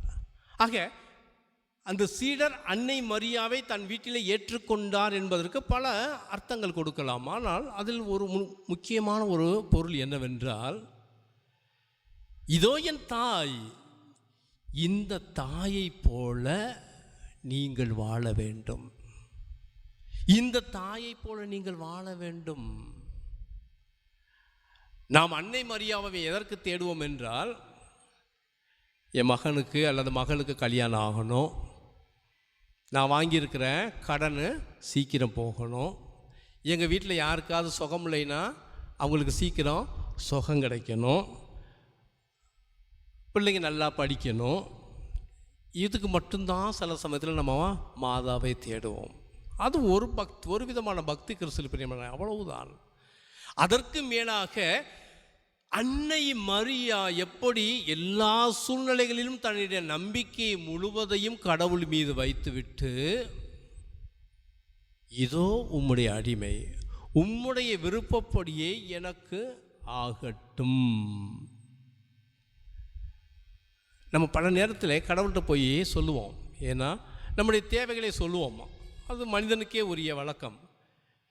அந்த நேரத்தில் ஒரு செகண்டு சைலன்ஸாக இருந்து, நான் இப்போ ஆண்டவர்கிட்ட இதெல்லாம் சொல்ல போகிறேன், இது அவருக்கு தெரியுமா தெரியாதா? அவருக்கு தான் ஏற்கனவே தெரியுமே. சொல்கிறதுக்கு முன்னாலேயே அவருக்கு தெரியும் கிறிஸ்துவில் பிரியமானவர்களே. ஆக அந்த நேரத்தில் கூட அன்னை மரியாவை போல, இதோ உம்முடைய அடிமை, உம்முடைய விருப்பப்படி எனக்கு ஆகட்டும், அதை விட உயர்ந்த செபம் எதுவும் இருக்க முடியாது. ஆக அந்த ஒரு அன்னை மரியாவை போல கடவுளிடம் சரணடையக்கூடிய, அன்னை மரியாவை போல நம்மை முழுவதும் கடவுளும் ஒப்படைக்கக்கூடிய ஒரு மனநிலையை நாம் உருவாக்கி கொள்ள வேண்டும். கடவுள்கிட்ட போயிட்டு இந்த கடைக்காரர்கிட்ட மளிகை சாமானுக்கு லிஸ்ட்டு போட்டு கொடுத்த மாதிரி கொடுத்துக்கிட்டு இருக்கக்கூடாது. எனக்கு இது வேணும், அது வேணும், இது வேணும், அது வேணும், அது வேணும். அவருக்கு தெரியும், உம்முடைய விருப்பப்படி எனக்கு நிகழட்டும், நான் என்னை உம்மிடம் ஒப்படைக்கிறேன் என்று அன்னை மரியாவை போல ஒப்படைக்க கற்றுக்கொள்ள வேண்டும், கீழ்ப்படிய கற்றுக்கொள்ள வேண்டும். அடுத்ததாக சிலுவையில் ஆண்டவராக இயேசு கிறிஸ்து சொல்லிய அந்த திருப்பாடல், என் இறைவா, என் இறைவா, ஏன் என்னை கைவிட்டீர் அல்லது கை நெகிழ்ந்தீர். அது ஏன் அப்படி சொன்னார் நம்ம பார்க்கணும். இந்த திருப்பாடல் தாவீது அரசரால் பாடப்பட்டது என்று விவிலியத்தில் நாம் பார்க்கிறோம். மிகவும் நொறுக்கப்பட்ட, மனம் உடைந்த, சோர்ந்து போன ஒரு சூழ்நிலையில் அவர் கடவுளை நோக்கி இந்த திருப்பாடலை ஜெபமாக சொல்லியிருக்கிறார். ஆக தாவீது அரசின் திருப்பாடல் என்றுதான் சொல்லப்படுகிறது. ஆண்டவராக இயேசு கிறிஸ்து இங்கே சிலுவையில் தொங்குகின்ற பொழுது இதை சொல்லுகிறார், இதை செபிக்கிறார், இந்த திருப்பாடலை செபிக்கிறார். திருப்பாடல் 22, என் கடவுளை என் கடவுளை ஏன் என்னை கைவிட்டீர். எதற்காக அப்படி சொல்லுகிறார் தெரியுமா? அந்த நேரத்திலிருந்து தந்தைக்கும் மகனுக்கும் இடையே ஒரு பிளவு வரப்போகிறது, ஒரு பிரிவு வரப்போகிறது. இப்போ இன்னொரு கேள்வி கேட்குறேன். சிலுவையிலே தொங்கியது யார்? சிலுவையிலே தொங்கியவர் யார்? இயேசு கிறிஸ்து. சரியா? ஆக முழு மனிதனும் முழு கடவுளுமாகி இயேசு கிறிஸ்து அங்கே தொங்குகிறார். அவருக்கு இன்னொரு பேர் கொடுங்க பார்ப்போம். அவருக்கு இன்னொரு, சிலுவையில் தொங்குகின்ற அந்த ஆண்டவருக்கு இன்னொரு பேர் கொடுங்க பார்ப்போம். மெஸ்ஸியா இல்லை, பாவம். சிலுவையில் தொங்கியது பாவம். ஏனென்றால் நம்முடைய இந்த உலக மக்கள் அனைவருடைய பாவங்களையும் தன் மீது சுமந்து கொண்டு பாவத்தின் மொத்த வடிவமாக அங்கே சிலுவையில் தொங்கிக் கொண்டிருக்கிறார். ஆக அங்கே சிலுவையில் தொங்கிக் கொண்டிருப்பது கடவுளின் மகன் மட்டும் அல்ல, நம் எல்லோருடைய பாவமும் அங்கே தொங்கிக் கொண்டிருக்கிறது. எப்படி நம்ம வீட்டில் இருக்கிற அந்த ஒன்றுக்கும் உதவாத அந்த பழைய துணிமணியெல்லாம் மூட்டை கட்டி வீசுவோம் இல்லையா? அதே போல் நம் எல்லோருடைய பாவங்களையும் ஒரு மூட்டையை போல கட்டி அங்கே தொங்க விடப்பட்டிருக்கிறார் இயேசு கிறிஸ்து. கடவுளின் மகன், நம்முடைய பாவம். ஆக எங்கே பாவம் இருக்கிறதோ அங்கே இறை பிரசன்னம் இருக்காது. ஆக அவர் இறந்து புதைக்கப்படுவார். அப்படி என்றால் தந்தையினுடைய பிரசன்னத்திலிருந்து அகற்றப்படுவார். அதனால்தான் சொல்லுறோம், அவர் கல்லறைக்குள் புதைக்கப்பட்டார். தந்தையினுடைய பிரசன்னத்திலிருந்து அங்கே பாவம் வெளியேறுகிறது.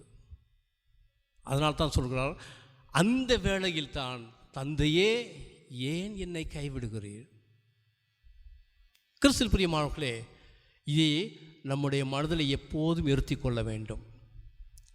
என்றைக்கு நாம் வேண்டுமென்றே மனித ஆணவத்திலே மீண்டும் மீண்டுமாக பாவத்திலே விழுகின்றோமோ அப்பொழுதெல்லாம் நம்மை நாம் இறை பிரசன்னத்திலிருந்து தள்ளிக்கொண்டே செல்கிறோம்.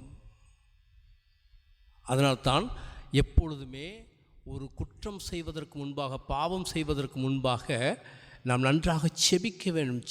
செபித்து நம்முடைய வாழ்க்கையில் இருக்கின்ற பாவங்களை, சோதனைகள் எல்லாம் வெற்றி கொள்ள வேண்டும். கிறிஸ்துவில் பிரியமானவர்களே, அதனால்தான் கிறிஸ்து அழகாக சொல்வார், சோதனைக்கு உட்படாதபடி செபியுங்கள்.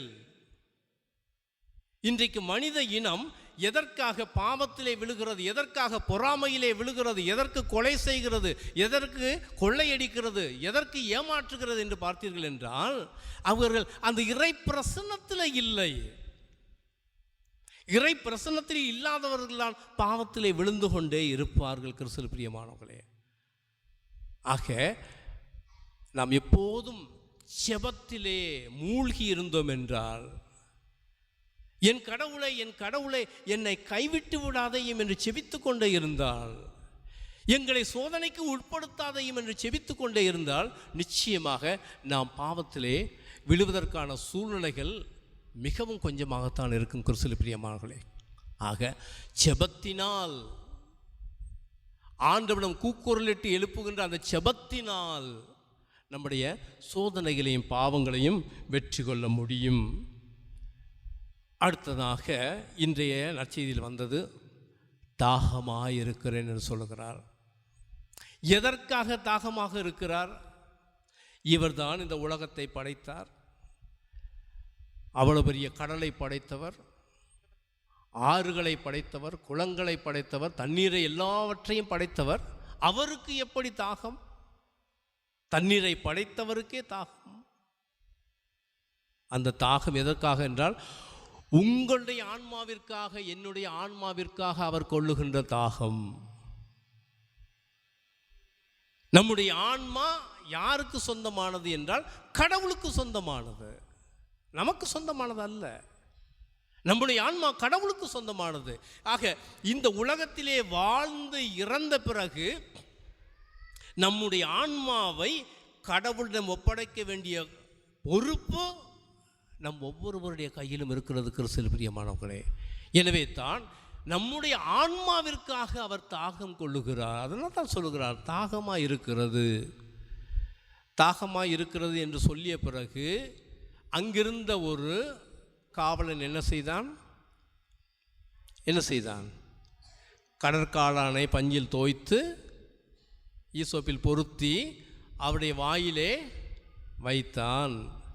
அவர் என்ன செஞ்சார்? ஆண்டவர் என்ன செஞ்சார்? நல்லா இருக்கு, நல்லா டேஸ்டாக இருக்குன்னு சொன்னாரா? அவர் அது கசப்பாக இருந்ததனால் அவர் அதை குடிக்கவில்லை. ஆக நாம் எப்பொழுதெல்லாம் கிறிஸ்தவன் என்ற பெயரை மட்டும் வைத்துக்கொண்டு கிறிஸ்தவ மதிப்பீடுகளுக்கு எதிராக, அன்புக்கு எதிராக, இறையன்புக்கும் பிறரன்புக்கும் எதிராக, கிறிஸ்தவ ஒற்றுமைக்கு எதிராக, கிறிஸ்தவ புனிதத்திற்கு எதிராக பாவம் செய்கின்றோமோ நன்றாக மனதிலே வைத்துக்கொள்வோம். அப்பொழுதெல்லாம் நம் ஆண்டவருடைய வாயில் என்ன வைக்கிறோம்? கசப்பு நிறைந்த காடியை கொடுக்கிறோம். ஆண்டவர் சுவைக்க மாட்டார். அவருக்கு தேவை அவருடைய தாகத்தை தீர்க்கின்ற நம்முடைய புனிதமான ஆன்மா. ஆக ஒவ்வொரு முறையும் நாம் போலித்தனமான வாழ்க்கை வாழ்கின்ற பொழுது நாம் அவருக்கு கசப்பான காடியை குடிக்க கொடுக்கிறோம். எனவே ஒவ்வொரு முறையும் தவறுகின்ற பொழுது இதை நம்ம ஞாபகத்தில் வைத்துக்கொள்வோம். ஒவ்வொரு முறையும் பிறரன்புக்கு எதிராக, இறையன்புக்கு எதிராக, இறை சமூகத்திற்கு எதிராக, திரு அவைக்கு எதிராக, ஆண்டவருடைய நற்செய்தி மதிப்பீடுகளுக்கு எதிராக நாம் பாவம் செய்கிற பொழுதெல்லாம் அவருக்கு கசப்பான காடியை குடிக்க கொடுக்கிறோம்.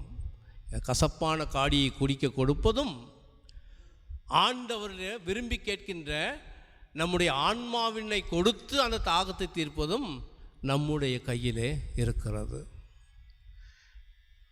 அடுத்ததாக எல்லாம் நிறைவேறிற்று. இந்த எல்லாம் நிறைவேற்றி என்று சொல்லுகின்ற பொழுது எனக்கு பவுலடியார் அடிக்கடி ஞாபகத்திற்கு வருவார். பவுலடியார் என்ன சொல்வார் தெரியுமா? என்னுடைய ஓட்டத்தை முடித்து கொண்டேன், என்னுடைய விசுவாசத்தை காத்து கொண்டேன், இனிமேல் எனக்கு விண்ணகத்திலே எனக்கென்று காத்திருக்கின்ற அந்த மகுடத்தை பெறுவதற்காக விரைந்து ஓடிக்கொண்டிருக்கிறேன் என்று சொல்லுவார்.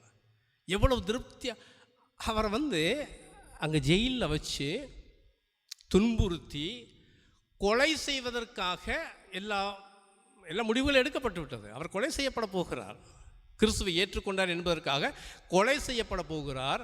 அந்த நேரத்தில் அவர் சொல்வதை பாருங்களேன், என்னுடைய ஓட்டத்தை முடித்து விட்டேன், விசுவாசத்தை காத்து கொண்டேன், சந்தோஷமாக இருக்கேன், நிம்மதியாக இருக்கிறேன் என்று சொல்லுகிறார். கிறிஸ்து பிரியமானவர்களே, நம்ம எல்லாரும் இந்த உலகத்தை விட்டு எப்போ போவோம் தெரியாது. ஆனால் அந்த போகின்ற நேரம் சிலருக்கு தெரிந்து வரும், தெரியாமல் வரும், அது வேறு விஷயம். ஆனால் அப்படிப்பட்ட நேரத்தில் நம்மளால் சந்தோஷமாக இந்த உலகத்தில் வாழ்ந்த வரைக்கும் நான் செய்ய வேண்டியதை செய்துவிட்டேன், எல்லாம் நிறைவேறிற்று என்று மகிழ்ச்சியோடு சொல்லிவிட்டு சாக வேண்டும் கிறிஸ்துவில் பிரியமானவர்களே. அதுதான் முழுமையான மகிழ்ச்சியான கிறிஸ்தவ வாழ்வு. எல்லாம் நிறைவேறிற்று.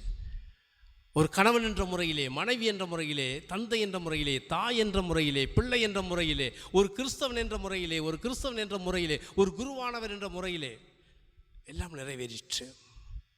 எல்லாம் செய்து முடித்து விட்டேன், சந்தோஷமாக போகிறேன். அதுதான் உண்மையான முழுமையான நிறைவான கிறிஸ்தவ வாழ்வு. ஆக ஒவ்வொரு நாளும் இதையும் நம் மனதில் எடுத்துக்கொள்வோம். எல்லாம் நிறைவேறிற்று. இதுவரைக்கும் எல்லாவற்றையும் நான் நிறைவேற்றி விட்டேனா? நிறைவேற்றாமல் இருந்தால் அதை நிறைவேற்றுவதற்கு முடிவுகளை இன்று எடுக்க வேண்டும். அதுதான் பெரிய வெள்ளிக்கிழமை. அதான் பெரிய வெள்ளிக்கிழமை கொண்டாட்டம். முடிவுகளை நாம் எடுக்க வேண்டும். இறுதியாக, தந்தையே, என் ஆவியை உம் கையில் ஒப்படைக்கிறேன். இது எதனை குறிக்கிறது என்றால், தந்தை கடவுளின் மீது நம் ஆண்டவராகி இயேசு கிறிஸ்து வைத்திருந்த அசைக்க முடியாத ஒரு நம்பிக்கை. நான் உம்மிடம் தஞ்சம் புகுகின்றேன், நீர் என்னை கைவிட மாட்டீர். ஆகவே என்னுடைய ஆவியை உம் கையில் ஒப்படைக்கிறேன். இதற்கு மேல் இது உம்முடைய பொறுப்பு. ஏனென்றால் 3 நாட்களுக்கு பிறகு உயிர்த்தெழச் செய்ய வேண்டியது இப்போது தந்தையினுடைய கையில் இருக்கிறது. ஆகியவே நம்பிக்கையோடு உம்மிடம் அடைக்கலம் புகுகின்றேன். நம்ம சில சமயத்தில் விழுந்து விழுந்து சந்தோஷமாக பாடுவோம். ஆண்டவரை என் அடைக்கலப்பாறை, ஆண்டவரிடம் தஞ்சம் புகுவதே மேல், ஆண்டவரை என் அடைக்கலம் எல்லாம் சொல்லுவோம். சொல்லிட்டு வாழ்க்கையிலே கஷ்டம் என்று வருகின்ற பொழுது, துன்பம் என்று வருகின்ற பொழுது யார் யார் எங்கெங்கே போகிறோங்கிறது நமக்கு தான் தெரியும். யார் யார் எங்கெங்கே போகிறோம். அதான் என்னது, பில்லிசுனி வச்சுட்டாங்க, பேய் வருது, பிசாசு வருது, அதுக்கு என்னத்தையாவது கட்டி தொங்க விடுறது வீட்டு வாசலில். இங்கே ஒரு பக்கம் ஆண்டவர் மீது முழுமையான நம்பிக்கை, அங்கே சைடில் பண்ண வேண்டிய அந்த சைடு பிஸ்னஸ்லாம் ஓடிக்கிட்டே இருக்கும். இந்த அங்கே போமா, அவர் நல்லா பார்த்து சொல்லுவார் உனக்கு. இந்த இங்கே போன வாரம் நான் போயிட்டு வந்து இந்த வாரம் நீ போயிட்டு வா. கிறிஸ்துவில் பிரியமானவர்களே, நமக்கென்று இருக்கின்ற ஒரே அடைக்கல பாறை, நம்பிக்கையோடு தஞ்ச புகுகின்ற பொழுது எப்படியும் காப்பாற்றி வாழ்வை கொடுக்கக்கூடிய ஒரே தெய்வம் நம் ஆண்டவராகிய இயேசு கிறிஸ்து. அவர் மட்டுமே. வேறு எங்கு சென்றாலும் உங்களுக்கு ஒரு சின்ன மன திருப்தி கிடைக்கும். ஆனால் ஆண்டவர் கொடுக்கின்ற வாழ்வு, ஆண்டவர் கொடுக்கின்ற மீட்பு, ஆண்டவர் கொடுக்கின்ற மகிழ்ச்சி எங்கிருந்தும் கிடைக்க வாய்ப்பே இல்லை கிறிஸ்துவில் பிரியமானவர்களே. எனவே இந்த வெள்ளிக்கிழமை கொண்டாட்டத்திற்கு வந்திருக்கிற நாம் இதை மனதில் இருத்திக்கொள்வோம். வீட்டுக்கு போனீங்கன்னா போன உடனே ரீல்ஸ் நோண்டாமல், என்னது டிவியை போட்டு சீரியல் பார்க்காம திரும்ப அந்த நற்செய்தி எடுத்து வாசியுங்கள். ஆண்டவர் இயேசு கிறிஸ்து சொல்லியிருக்கின்ற இந்த 7 வசனங்கள், இந்த வசனங்களின் அடிப்படையில் என்னுடைய வாழ்க்கை எப்படி இருக்கிறது, ஒருவேளை கடவுளுக்கு உகந்த வாழ்க்கையாக இல்லை என்றால் அதை நான் எப்படி மாற்றி அமைத்து கொண்டு, எப்படி ஆண்டவராக இயேசு கிறிஸ்து சிலுவையில் தன்னையே ஒரு உயிருள்ள புனிதமான பலியாக ஒப்பு கொடுத்தாரோ, அதே போல் நம் ஒவ்வொருவரையும் புனிதமான பலியாக ஆண்டவர் இயேசு கிறிஸ்துவின் அந்த சிலுவை பலியோடு சேர்த்து அவரிடம் ஒப்படைப்போம். அவர் கொடுக்கின்ற ஆசீர்வாதங்களை பெற்றுக்கொள்வோம். மகிழ்ச்சியான சந்தோஷமான கிறிஸ்தவர்களாக வாழ்வோம். அதற்கு வேண்டிய அருள்வரங்களை எல்லாம் தொடர்ந்து இந்த வழிபாட்டு நிகழ்ச்சிகளிலே கலந்து கொண்டு ஆண்டவரை பார்த்து உருக்கமாக வேண்டுவோம். ஆமென்.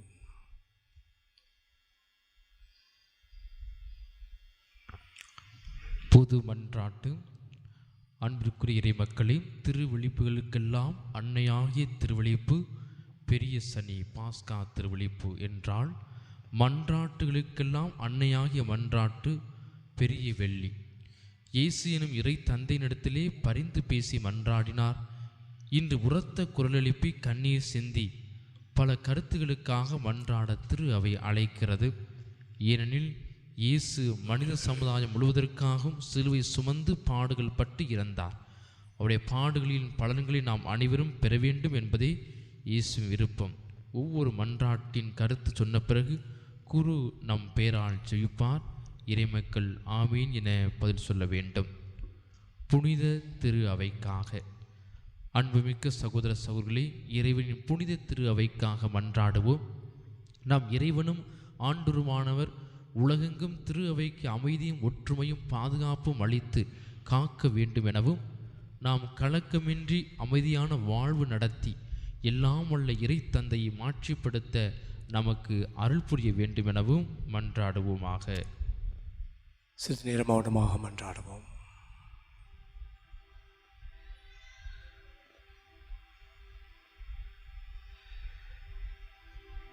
என்றென்றும் உள்ள எல்லாம் வல்ல இறைவா, உமது திட்டப்படியே அனைத்தும் அமைக்கப்பட்டுள்ளன.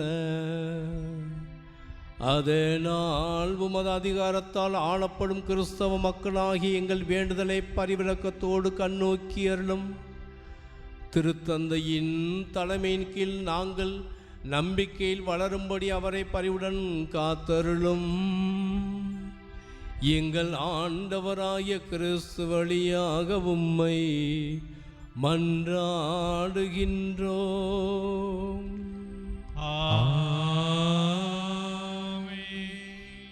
திருத்தந்தைக்காக நாம் புனித திருத்தந்தை லியோக்காக மன்றாடுவோம். தலைமை ஆயர் நிலைக்கு அவரை தேர்ந்தெடுத்த நம் இறைவனும் ஆண்டோருமானவர் எவ்வகை தீங்கும் இன்றி அவரை பேணி காப்பாராக. அதனால் அவர் இறைவனின் புனித மக்களை வழிநடத்தி தம்முடைய புனித திரு அவையை வலம் பெறச் செய்ய வேண்டுமென மன்றாடுவோமாக.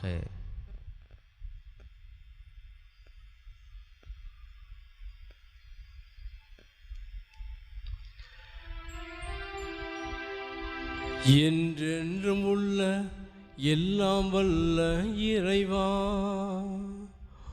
உமது திரு அவையை வழி நடத்துவதற்காக நீரே ஏற்படுத்திய திருத்தந்தையை நிறைவாக ஆசீர்வதித்து அவரை பரிவிலக்கத்தோடு பாதுகாத்தருளும்.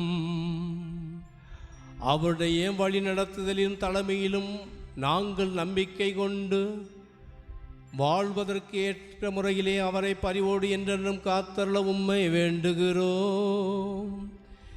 எங்கள் ஆண்டவராய கிறிஸ்து வழியாக உம்மை மன்றாடுகின்றோம்.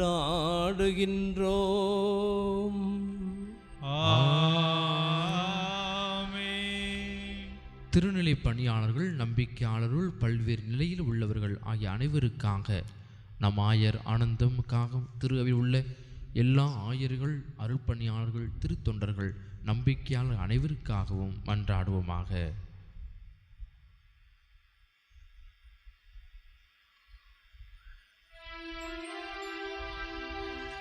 என்றென்றும் உள்ள எல்லாம் வல்ல இறைவா, உம்முடைய ஆவியாரால் திரு அவை முழுவதும் அர்ச்சிக்கப் பெற்று ஆளப்படுகின்றது. உம்முடைய திருநிலை பணியாளர்கள் அனைவருக்காகவும் நாங்கள் செய்யும் வேண்டுதலை கேட்டருளும். அதனால் எல்லா நிலையினரும் உமது அருள் கொடையால் உமக்கு உண்மையுடன் ஊழியம் புரிய அருள்வீராக. எங்கள் ஆண்டவராய கிறிஸ்து வழியாக உம்மை மன்றாடுகின்றோம்.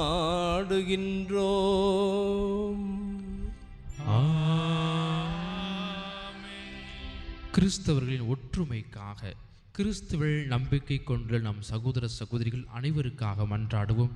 நம் இறைவனும் ஆண்டோருமானவர் அவர்களை உண்மையின் பாதையில் வழிநடத்தி தமது ஒரே திருஅவையில் கூட்டிச் சேர்த்து காத்தல் வேண்டும் என மன்றாடுவோமாக.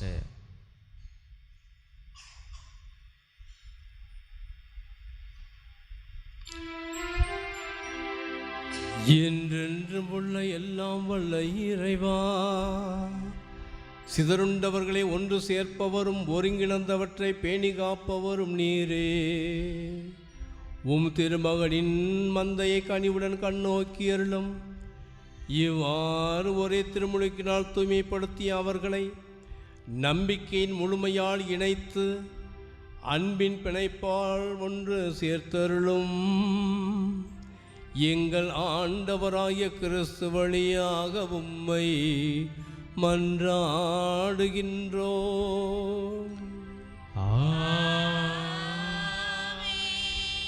கிறிஸ்துவில் நம்பிக்கை கொள்ளாதவர்களுக்காக, கிறிஸ்துவில் நம்பிக்கை கொள்ளாதவர்களுக்காகவும் மன்றாடுவோம். தூய ஆவியின் ஒளியை பெற்று அவர்களும் மீட்பு பாதைக்கு வந்து சேர வேண்டுமென மன்றாடுவோமாக.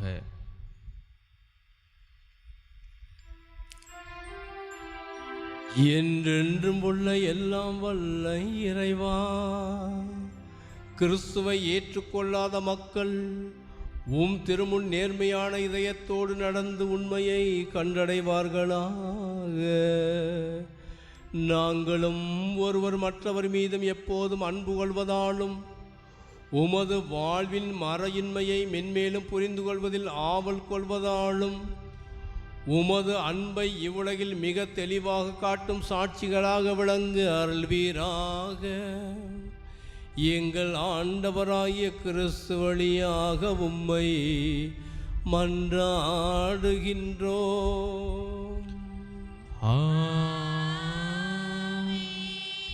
நாடுகளை ஆள்வோருக்காக, நாடுகளை ஆளும் அனைவருக்காகவும் மன்றாடுவோம். நம் இறைவனும் ஆண்டோருமானவர் தமது திருவுளப்படி உண்மையான அமைதியும் உரிமை வாழ்வும் அவர்கள் பெரும் பொருட்டு அவருடைய மனங்களையும் இதயங்களையும் வழிநடத்த வேண்டுமென மன்றாடுவோமாக.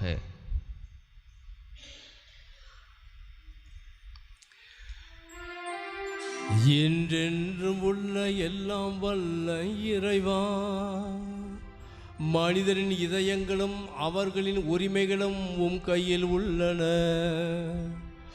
உலகெங்கும் மக்களின் வளமான வாழ்வும் அமைதியின் உறுதிப்பாடும் சமய உரிமையும் உமது கொடையால் நிலை பெறுமாறு எங்களை ஆள்வோரை கனிவுடன் கண்ணோக்கி அருள்வீராக. எங்கள் ஆண்டவராகிய கிறிஸ்து வழியாக உம்மை மன்றாடுகின்றோம்.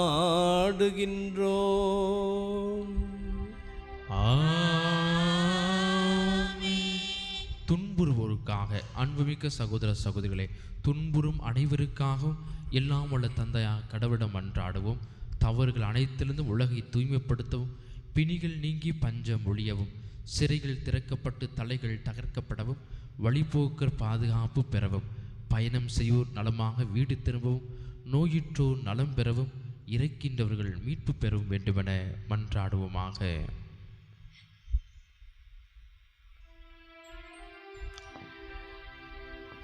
என்றென்றும் உள்ள எல்லாம் வல்ல இறைவா, துயருவோருக்கு ஆறுதலும் வருந்துவோருக்கு திடனும் நீரே. எத்தகைய துன்ப வேளையிலும் உம்மை நோக்கி கூவி அழைப்போரின் வேண்டல்கள் உம் திருமுன் வருவனவாக. அதனால் தங்கள் தேவைகளில் நீர் இரக்கத்தோடு துணை புரிவதைக் கண்டு அவர்கள் எல்லோரும் மகிழ்வார்களாக.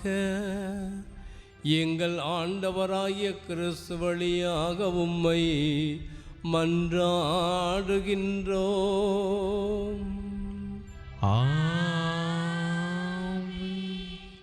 அமைதியாக அமர்வோம். அன்புக்குரிய இன்றைய வழிபாட்டின் இரண்டாவது பகுதிக்கு நாம் செல்கின்றோம். திருச்சிலுவை ஆராதனை. அன்று விளக்கப்பட்ட மரத்தின் கவர்ச்சியால் முதல் பெற்றோர் பாவம் செய்து மனித குலத்திற்கு சாபத்தை தேடித் தந்தனர். ஆனால் இயேசு இந்த சிலுவை மரத்தை அரவணைத்து முத்தம் செய்து இன்று நமக்கு மீட்பை பெற்றுத் தருகிறார். தடை கல்லாகவும் தண்டனை கருவியாகவும் இருந்த சிலுவை மரம் நமக்கு கடவுளின் வல்லமையை தரும் மீட்பின் கருவியாக மாறுகிறது.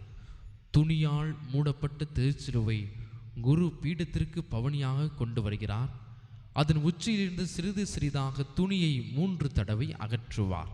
ஒவ்வொரு முறையும் திருச்சிலுவை மரமிதோ, இதிலேதான் தொங்கியது உலகத்தின் மீட்பு என்று பாடுவார். அப்பொழுது நாம் வருவீர் ஆராதிப்போம் என்று பதிலுரையாக பாடுவோம். பின் முழந்தாளிட்டு அமைதியாக ஆராதிப்போம். அதன் பிறகு அருள்நாதர் இயேசு பாடுகள் பட்டு இறந்து நமக்கு மீட்பை பெற்று தந்தது இந்த சிலுவையில்தான். ஆக அதனை முத்தி செய்யவும் அனைவருக்கும் அன்பின் சின்னம் பக்தியுடன் திருச்சிலுவை ஆராதித்து இறைவனுக்கும் நமக்கும் உள்ள உறவை புதுப்பித்துக் கொள்வோம். மனமுடைந்து மனங்கனிந்து மனமாற்றம் பெறுவோம். திருச்சி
வருவி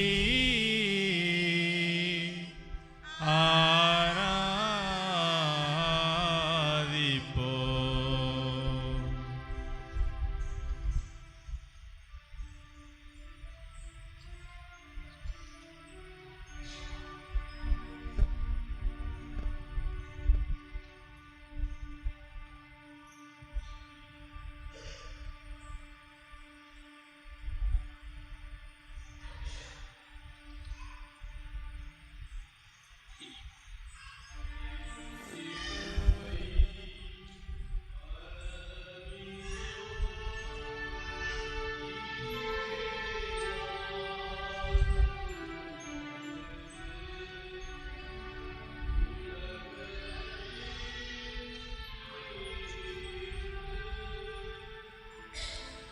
வருவி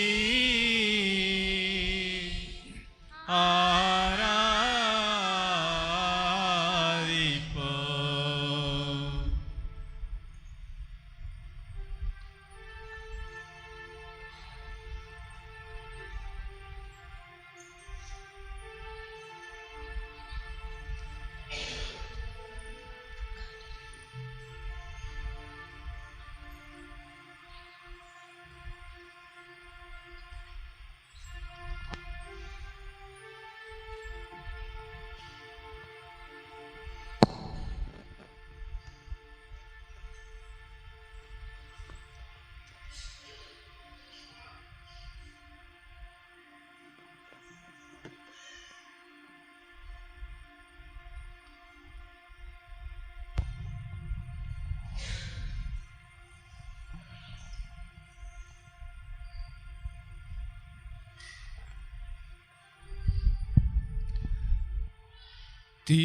திருச்சிலுவை மரமிதோ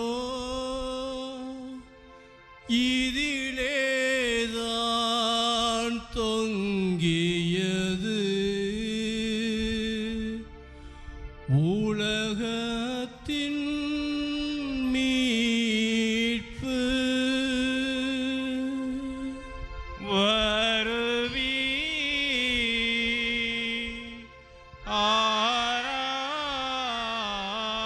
ஆராதிப்போ.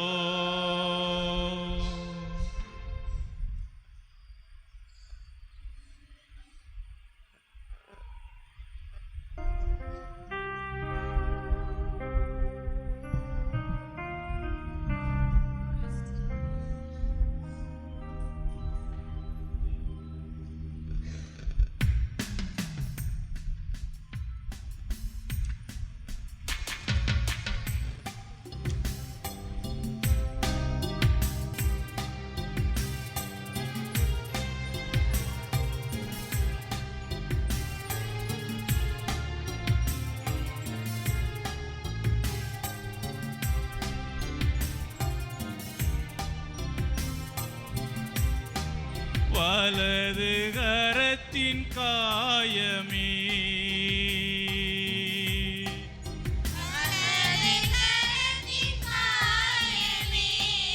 அழகு நிறைந்த ரத்தினமே அன்புடன் முத்தி செய்கின்றேன். ஆணி கொண்ட உன் காயங்களை அன்புடன் முத்தி செய்கின்றேன்.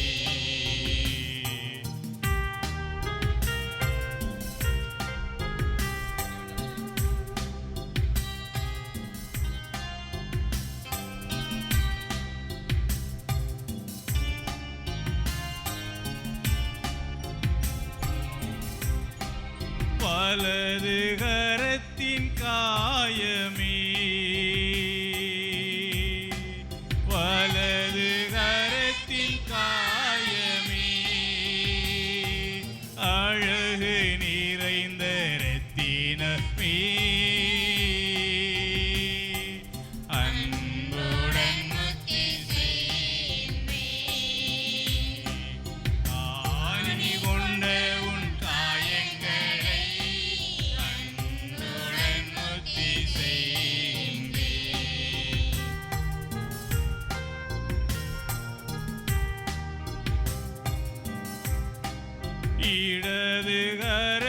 கரத்தின் காயமே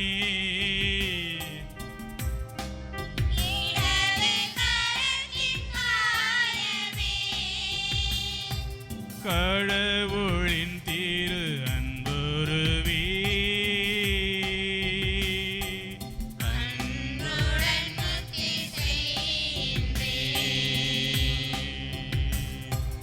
ஆணி கொண்ட உன் காயங்களை அன்புடன் முத்தி செய்யும்பே.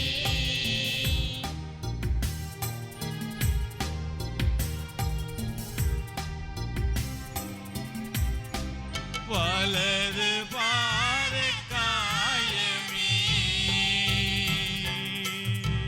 வலது பாதை காயமே பலன் மிக தரும் நற்கனியே அன்புடன் முத்தி செய்யும்பே. ஆணி கொண்ட உன் காயங்களை அன்புடன் முத்தி செய்யும்பே.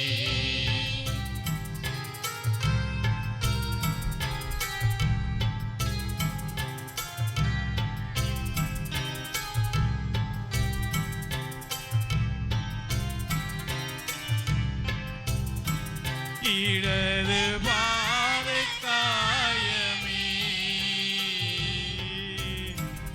இடது பாதை காயமே தீடன் மிக தரும் நற்கனியே அன்புடன் முத்தி செய்யும்பே.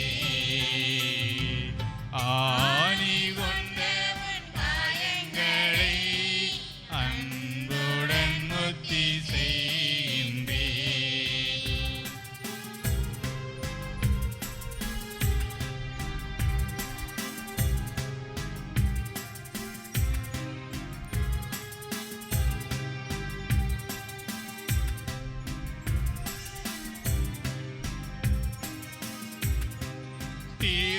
திருவிழாவின் காயமே திருவிழாவின் காயமே அருள் சோய்ந்திடும் ஆலயமே அன்புடன் முத்தி செய்யும்பே. ஆணி கொண்ட உன் காயங்களை அன்புடன் முத்தி செய்யும்பே. ஆணி கொண்ட உன் காயங்களை அன்புடன் முத்தி செய்யும்பே.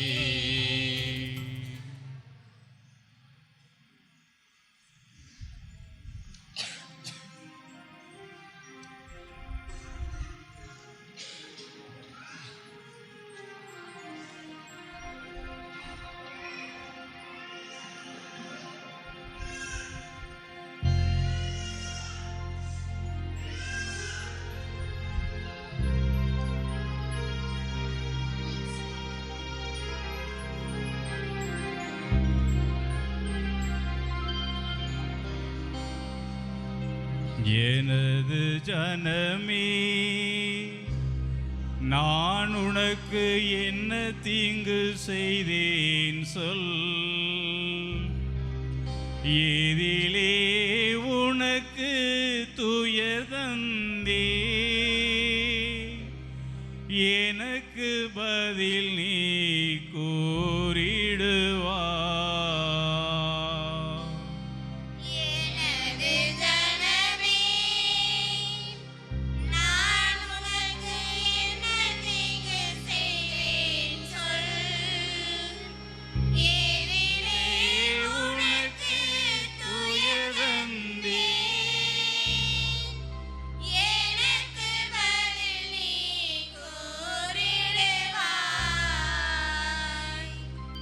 எகிப்து நாட்டில் இன்றுன்னை மீட்டு கொண்டு வந்தேனே அதனாலோ உன் மீட்பருக்கு சிலுவை மரத்தை நீ தந்தாய்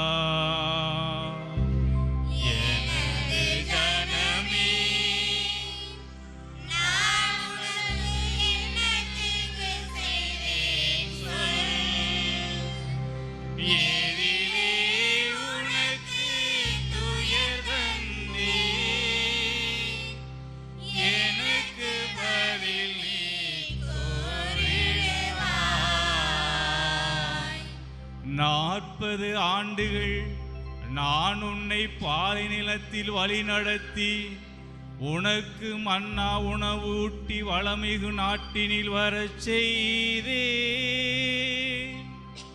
அதனாலோ உன் மீட்பருக்கு சிலுவை மரத்தை நீ தந்தா.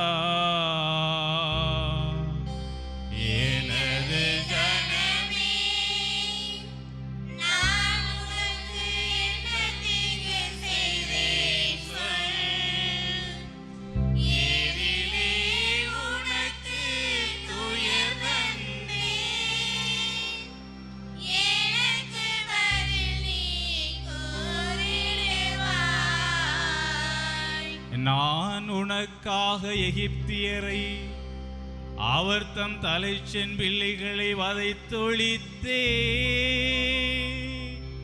நீயோ என்னை கசையால் வதைத்து கையளித்தார். எனது ஜனமே நான் உனக்கு என்ன தீங்கு செய்தேன் சொல். எதிலே உனக்கு துயர் தந்தே. எனக்கு பதில் நீ கூறிடுவாய்.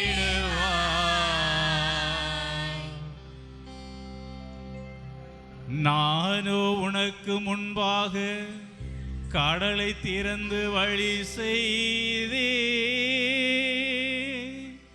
நீயோ எனது விழாவை போல் ஈட்டியினால் திறந்தாயே. எனது ஜனமே நான் உனக்கு என்ன தீங்கு செய்தேன் சொல். இதிலே உனக்கு துயர் தந்தே. எனக்கு பதில் நீ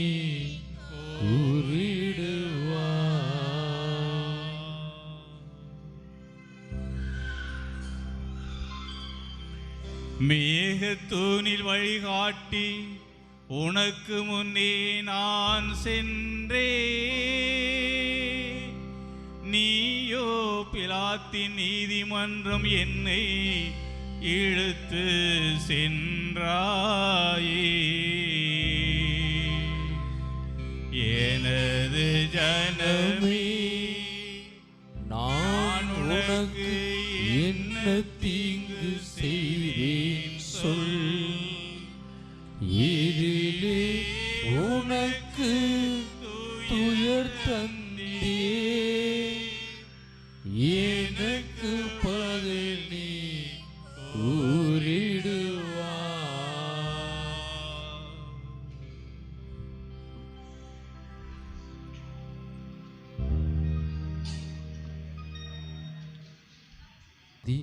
திருவிருந்து. இன்றைய திருவழிபாட்டின் 3வது பகுதியாக திருவிருந்து இப்போது தொடங்குகிறது. இயேசு சிலுவை மரணத்திலே தம்மையை பலியாக்கி நாம் மீட்புக்காக உணவு தருகிறார். அவரது பாடுகளின் நினைவை பக்தியுடன் கொண்டாடிய நாம் அவர் நம்மையே தகுதியாக்கிக் கொள்வோம்.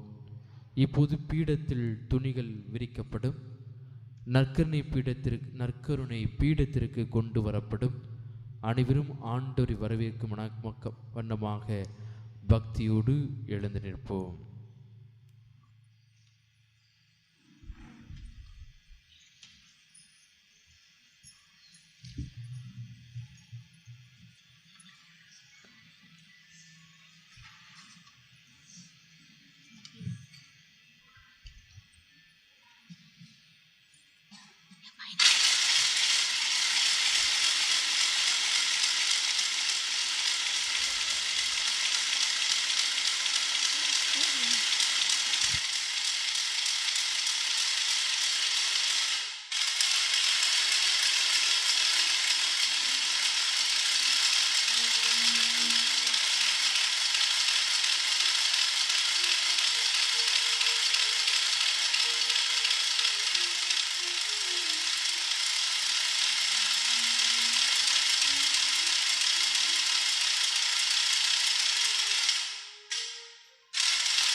மீட்பரின் கட்டளையால் கற்பிக்கப்பட்டு இறை படிப்பினையால் பயிற்சி பெற்ற நாம் துணிந்து பாடுவோம்.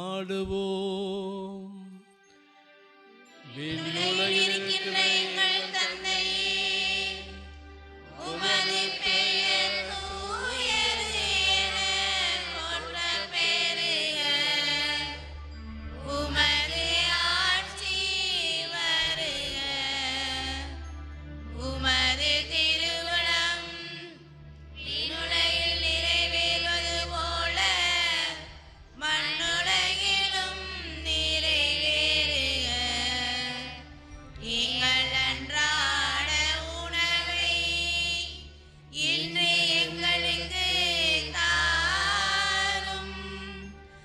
எங்களுக்கு எதிராக குற்றம் செய்வோரை நாங்கள் மன்னிப்பது போல எங்கள் குற்றங்களை மன்னியும்.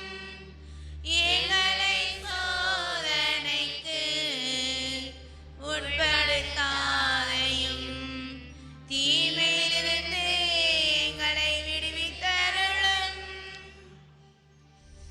ஆண்டவரே, தீமை அனைத்திலிருந்தும் எங்களை விடுவித்து எங்கள் வாழ்நாளில் அமைதியை கனிவுடன் அருள உம்மை மன்றாடுகின்றோம். உமது இரக்கத்தின் உதவியால் நாங்கள் பாவத்திலிருந்து எப்போதும் விடுதலை பெற்று யாதொரு கலக்கமும் இன்றி நலமாயிருப்போமாக. நாங்கள் எதிர்நோக்கி இருக்கும் பேரின்பத்திற்காகவும் எம் மீட்பராகிய இயேசு கிறிஸ்துவின் வருகைக்காகவும் காத்திருக்கின்றோம். ஆட்சியும் வல்லமையும் மாட்சியும் என்றென்றும் உமதே.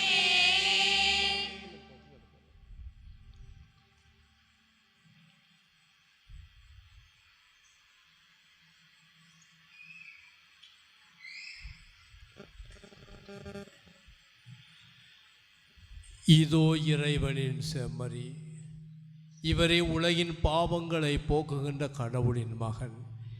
இவருடைய திருவிருந்திற்கு அழைக்கப்பட்டுள்ள நாம் அனைவரும் உண்மையிலேயே பேறு பெற்றோர். எழுந்து வர நான் தவிர்த்தவள், ஆனால் ஒரு வார்த்தை மட்டும் சொல்லியலும் என் ஆன்மா நலமடையும்.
விண்ணகவேந்தன் இன்னகம் இங்கே வருகின்றார். வருக வருகவே.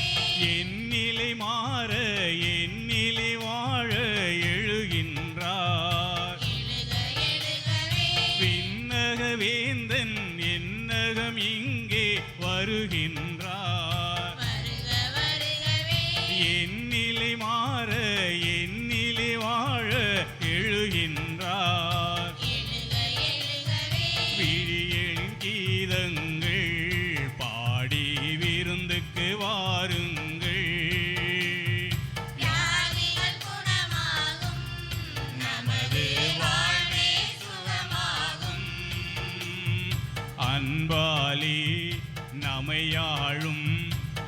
இறைவன் இருப்பே இனிதாகும். என்னாலும் விண்ணக வேந்தன் என்னகம் இங்கே அருகின்றார். வருக வருகவே என்னிலை மாற என்னிலை வாழ எழுகின்றார். எழுக எழுகவே.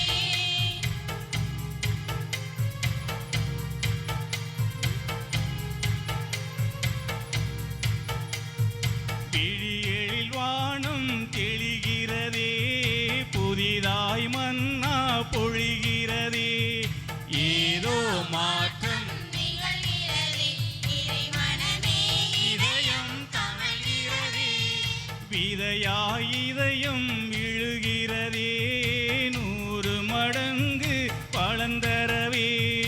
உறவின் விருந்து தொடர்கிறதே, புது நிறைவில் இதயம் மகிழ்கிறதே. கல்லான மனமெல்லாம் நீ இல்லா மரமாகும். கனிவான மனமெல்லாம் கனிகள் தரும் நிலமாகும். வளமாய் வா வளமே வா, ஒளியே அருளே இதயம் வா. விண்ணக வேந்தன் என்னகம் இங்கே வருகின்றார். வருக வருகவே என்னிலை மாற என்னிலை வாழ எழுகின்றார். எழுக எழுகவே.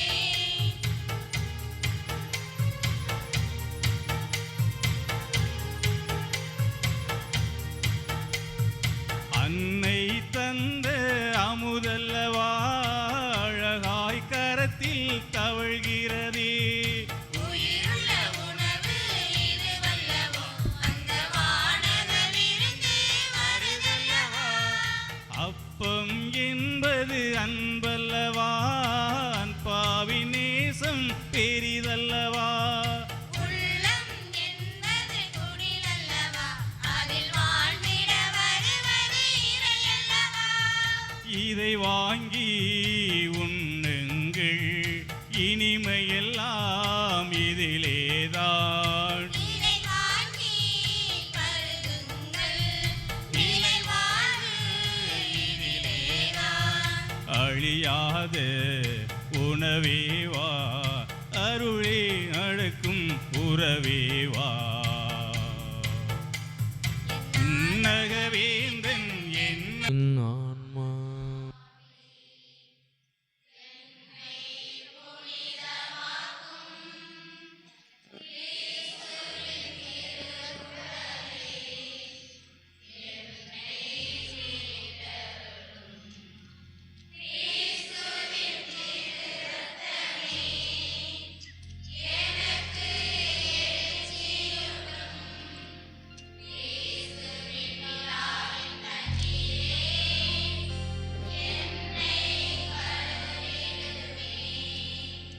கிறிஸ்துவின் பாடுகளே என்னை தேற்றிடுமே.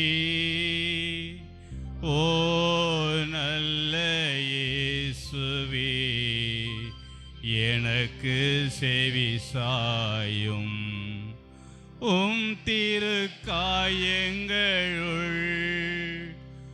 என்னை மறைத்தருளும்.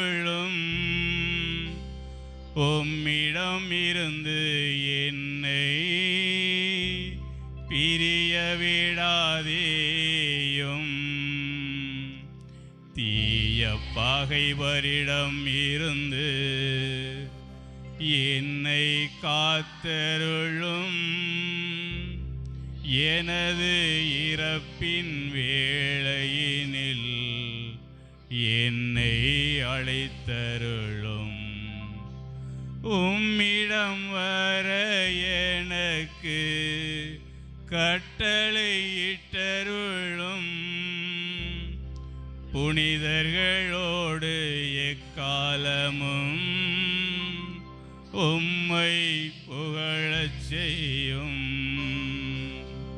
ஆமென்.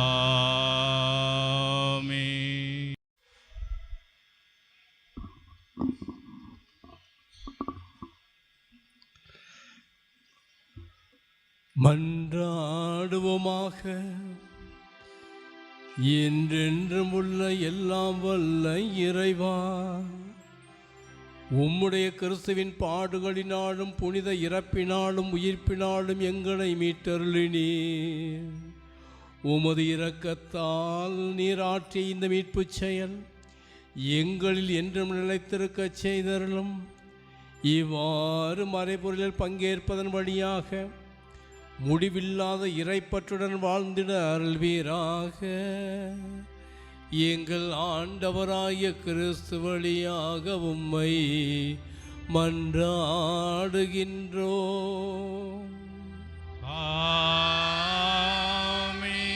ஆண்டவர் உங்களோடு இருப்பாராக. உம் ஆன்மாவோடும் இருப்பாராக. தலைவணங்கி மன்றாடுவோம். ஆண்டவரே, தங்களது உயிர்ப்பின் நம்பிக்கையில் உம் திருமகனின் சாவை நினைவு கூர்ந்துள்ள உம்முடைய மக்கள் மீது உமது ஆசி நிறைவாய் இறங்கிட உம்மை வேண்டுகிறோம். உம்முடைய மக்களாகியவர்களுக்கு மன்னிப்பு கிடைப்பதாக, அவர்கள் ஆறுதல் அடைவார்களாக, புனித நம்பிக்கை வளர்வதாக, நிலையான மீட்பு உறுதி பெறுவதாக எங்கள் ஆண்டவராகிய கிறிஸ்து வழியாகவே மன்றாடுகின்றோம். ஆமென். அன்புக்குரிய